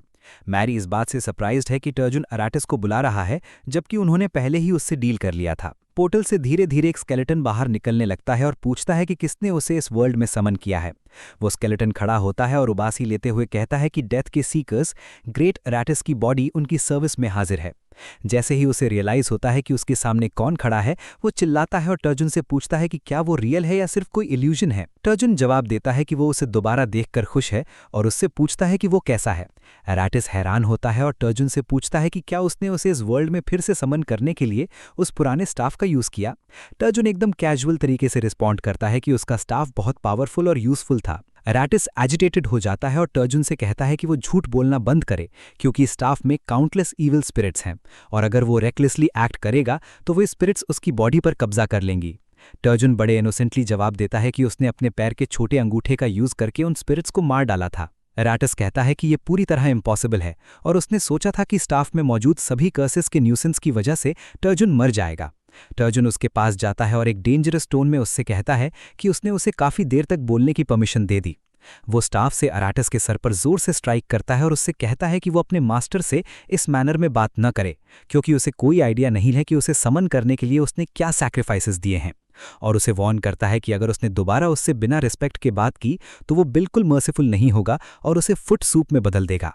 ताइजुन पूछता है कि उसकी टोन इस तरह कैसे बदल गई क्योंकि जब वो लिच फॉर्म में था तब उसकी वॉइस बहुत ग्रैंड और कमांडिंग थी। अराटिस जवाब देता है कि वो समझ नहीं पा रहा है कि ताइजुन क्या चाहता है, जिसके रिस्पॉन्स में ताइजुन उससे कहता है कि वो अब चुप रहे और आगे जो है उस पर फोकस करे क्योंकि उसे उसका पहला कमांड मिलने वाला है। ताइजुन पूरे पैशन के साथ चिल्लाता है और अराटिस को आगे चलने और रास्ता लीड करने का ऑर्डर देता है। अराटिस पजल्ड हो जाता है और पूछता है कि क्या उसका मतलब इस बात से है क्योंकि उसे इसमें कुछ भी दिखाई नहीं दे रहा है। ताइजुन गुस्सा हो जाता है और उससे कहता है कि कब से एक सर्वेंट की अपने मास्टर से क्वेश्चन करने की हिम्मत होने लगी और अगर वो अभी मूव नहीं हुआ तो ताइजुन बहुत ज्यादा गुस्सा हो जाएगा। ये वर्ड सुनते ही अराटिस उस बूबी ट्रैप्ड कॉरिडोर में पूरी स्पीड से भागने लगता है और अचानक खुद को एक दूसरी वॉल के नीचे क्रश हुआ पाता है और एक नोटिफिकेशन विंडो अपीयर होती है जिसमें लिखा होता है कि समन किया गया स्केलेटन डिसमिस हो गया है और दूसरी वर्ल्ड में वापस लौट गया है। ताइजुन को कोई फर्क नहीं पड़ता और वो कहता है कि ये अच्छा हुआ कि उन्हें पता चल गया कि ट्रैप कहाँ था। वो अराटिस को दोबारा समन करता है और उससे कहता है कि उनका खेल अभी खत्म नहीं हुआ है। अराटिस पिछली बार के सदमे से बिना रिकवर हुए ही वापस आता है और एक दूसरे ट्रैप में फंसकर मर जाता है। टर्जन उसे फिर से समन करता है और अगले ट्रैप की तरफ भेज देता है और अराटिस तीसरी बार मरकर एशेज में बदल जाता है, जिससे टर्जन को एक और ट्रैप की लोकेशन का पता चल जाता है। मैरी ट्रैप्स डिस्कवर करने के इस इनह्यूमन मेथड से अपसेट हो जाती है और टर्जन से पूछती है कि क्या उसका प्लान ऐसे ही कंटिन्यू करने का है। टर्जन एक अपसेस्ड टोन में रिस्पॉन्ड करता है कि ऑफ कोर्स वो कंटिन्यू करेगा। और इस मेथड में क्या खराबी है, क्योंकि जब पावर और अथॉरिटी एराटिस के हाथों में थी तब उसने खुद कभी मर्सीफुली एक्ट नहीं किया था। मैरी उसकी इस मैड स्टेट में उससे आर्ग्यू नहीं कर सकती, इसलिए वो उससे कहती है कि वो जो चाहे करे। टर्जन अराटिस को फिर से समन करता है और उससे कहता है कि उसने अभी तक कुछ नहीं किया है और उसे अपना काम अभी फिनिश करना होगा। वे इसी मैनर में कंटिन्यू करते हैं जब तक कि वे आखिरकार उस बूबी ट्रैप्ड कॉरिडोर को पार करके दूसरी साइड नहीं पहुंच जाते। टर्जन अराटिस से कहता है कि वो किसी और के कंपैरिजन में एक बेहतर गाइड था। अराटिस हैरान होता है कि वो इस बार भी नहीं मरा और नोटिफिकेशंस अपीयर होते हैं जिनमें स्टेट किया जाता है कि स्केलेटन की डेथ के रिपीटेड एक्सपीरियंसेस ने उसकी एफिशिएंसी और एंड्योरेंस को बढ़ा दिया है। टर्जन नोटिस करता है कि वाकई पिछले कुछ टाइम्स में कई डेडली ट्रैप्स से गुजरने के बावजूद अराटिस नहीं मरा, लेकिन regular summons repeated death experiences से स्ट्रॉन्गर नहीं होते और वो सोचता है कि ये सब शायद उसकी एक्सप्लोसिव ग्रोथ स्किल की वजह से हो सकता है। टर्जन कहता है कि वो इसके बारे में जितना ज्यादा जान रहा है उसे ये उतनी ही अमेजिंग और इंप्रेसिव लग रही है। अराटिस को लगता है कि टर्जन उसके बारे में बात कर रहा है और वो उसके प्रति ग्रेटफुल फील करता है, लेकिन टर्जन वहां से आगे बढ़ जाता है और वो सिर्फ इस बारे में सोच पाता है कि इसके बाद उसे अपनी उस स्किल पर रिसर्च करनी है।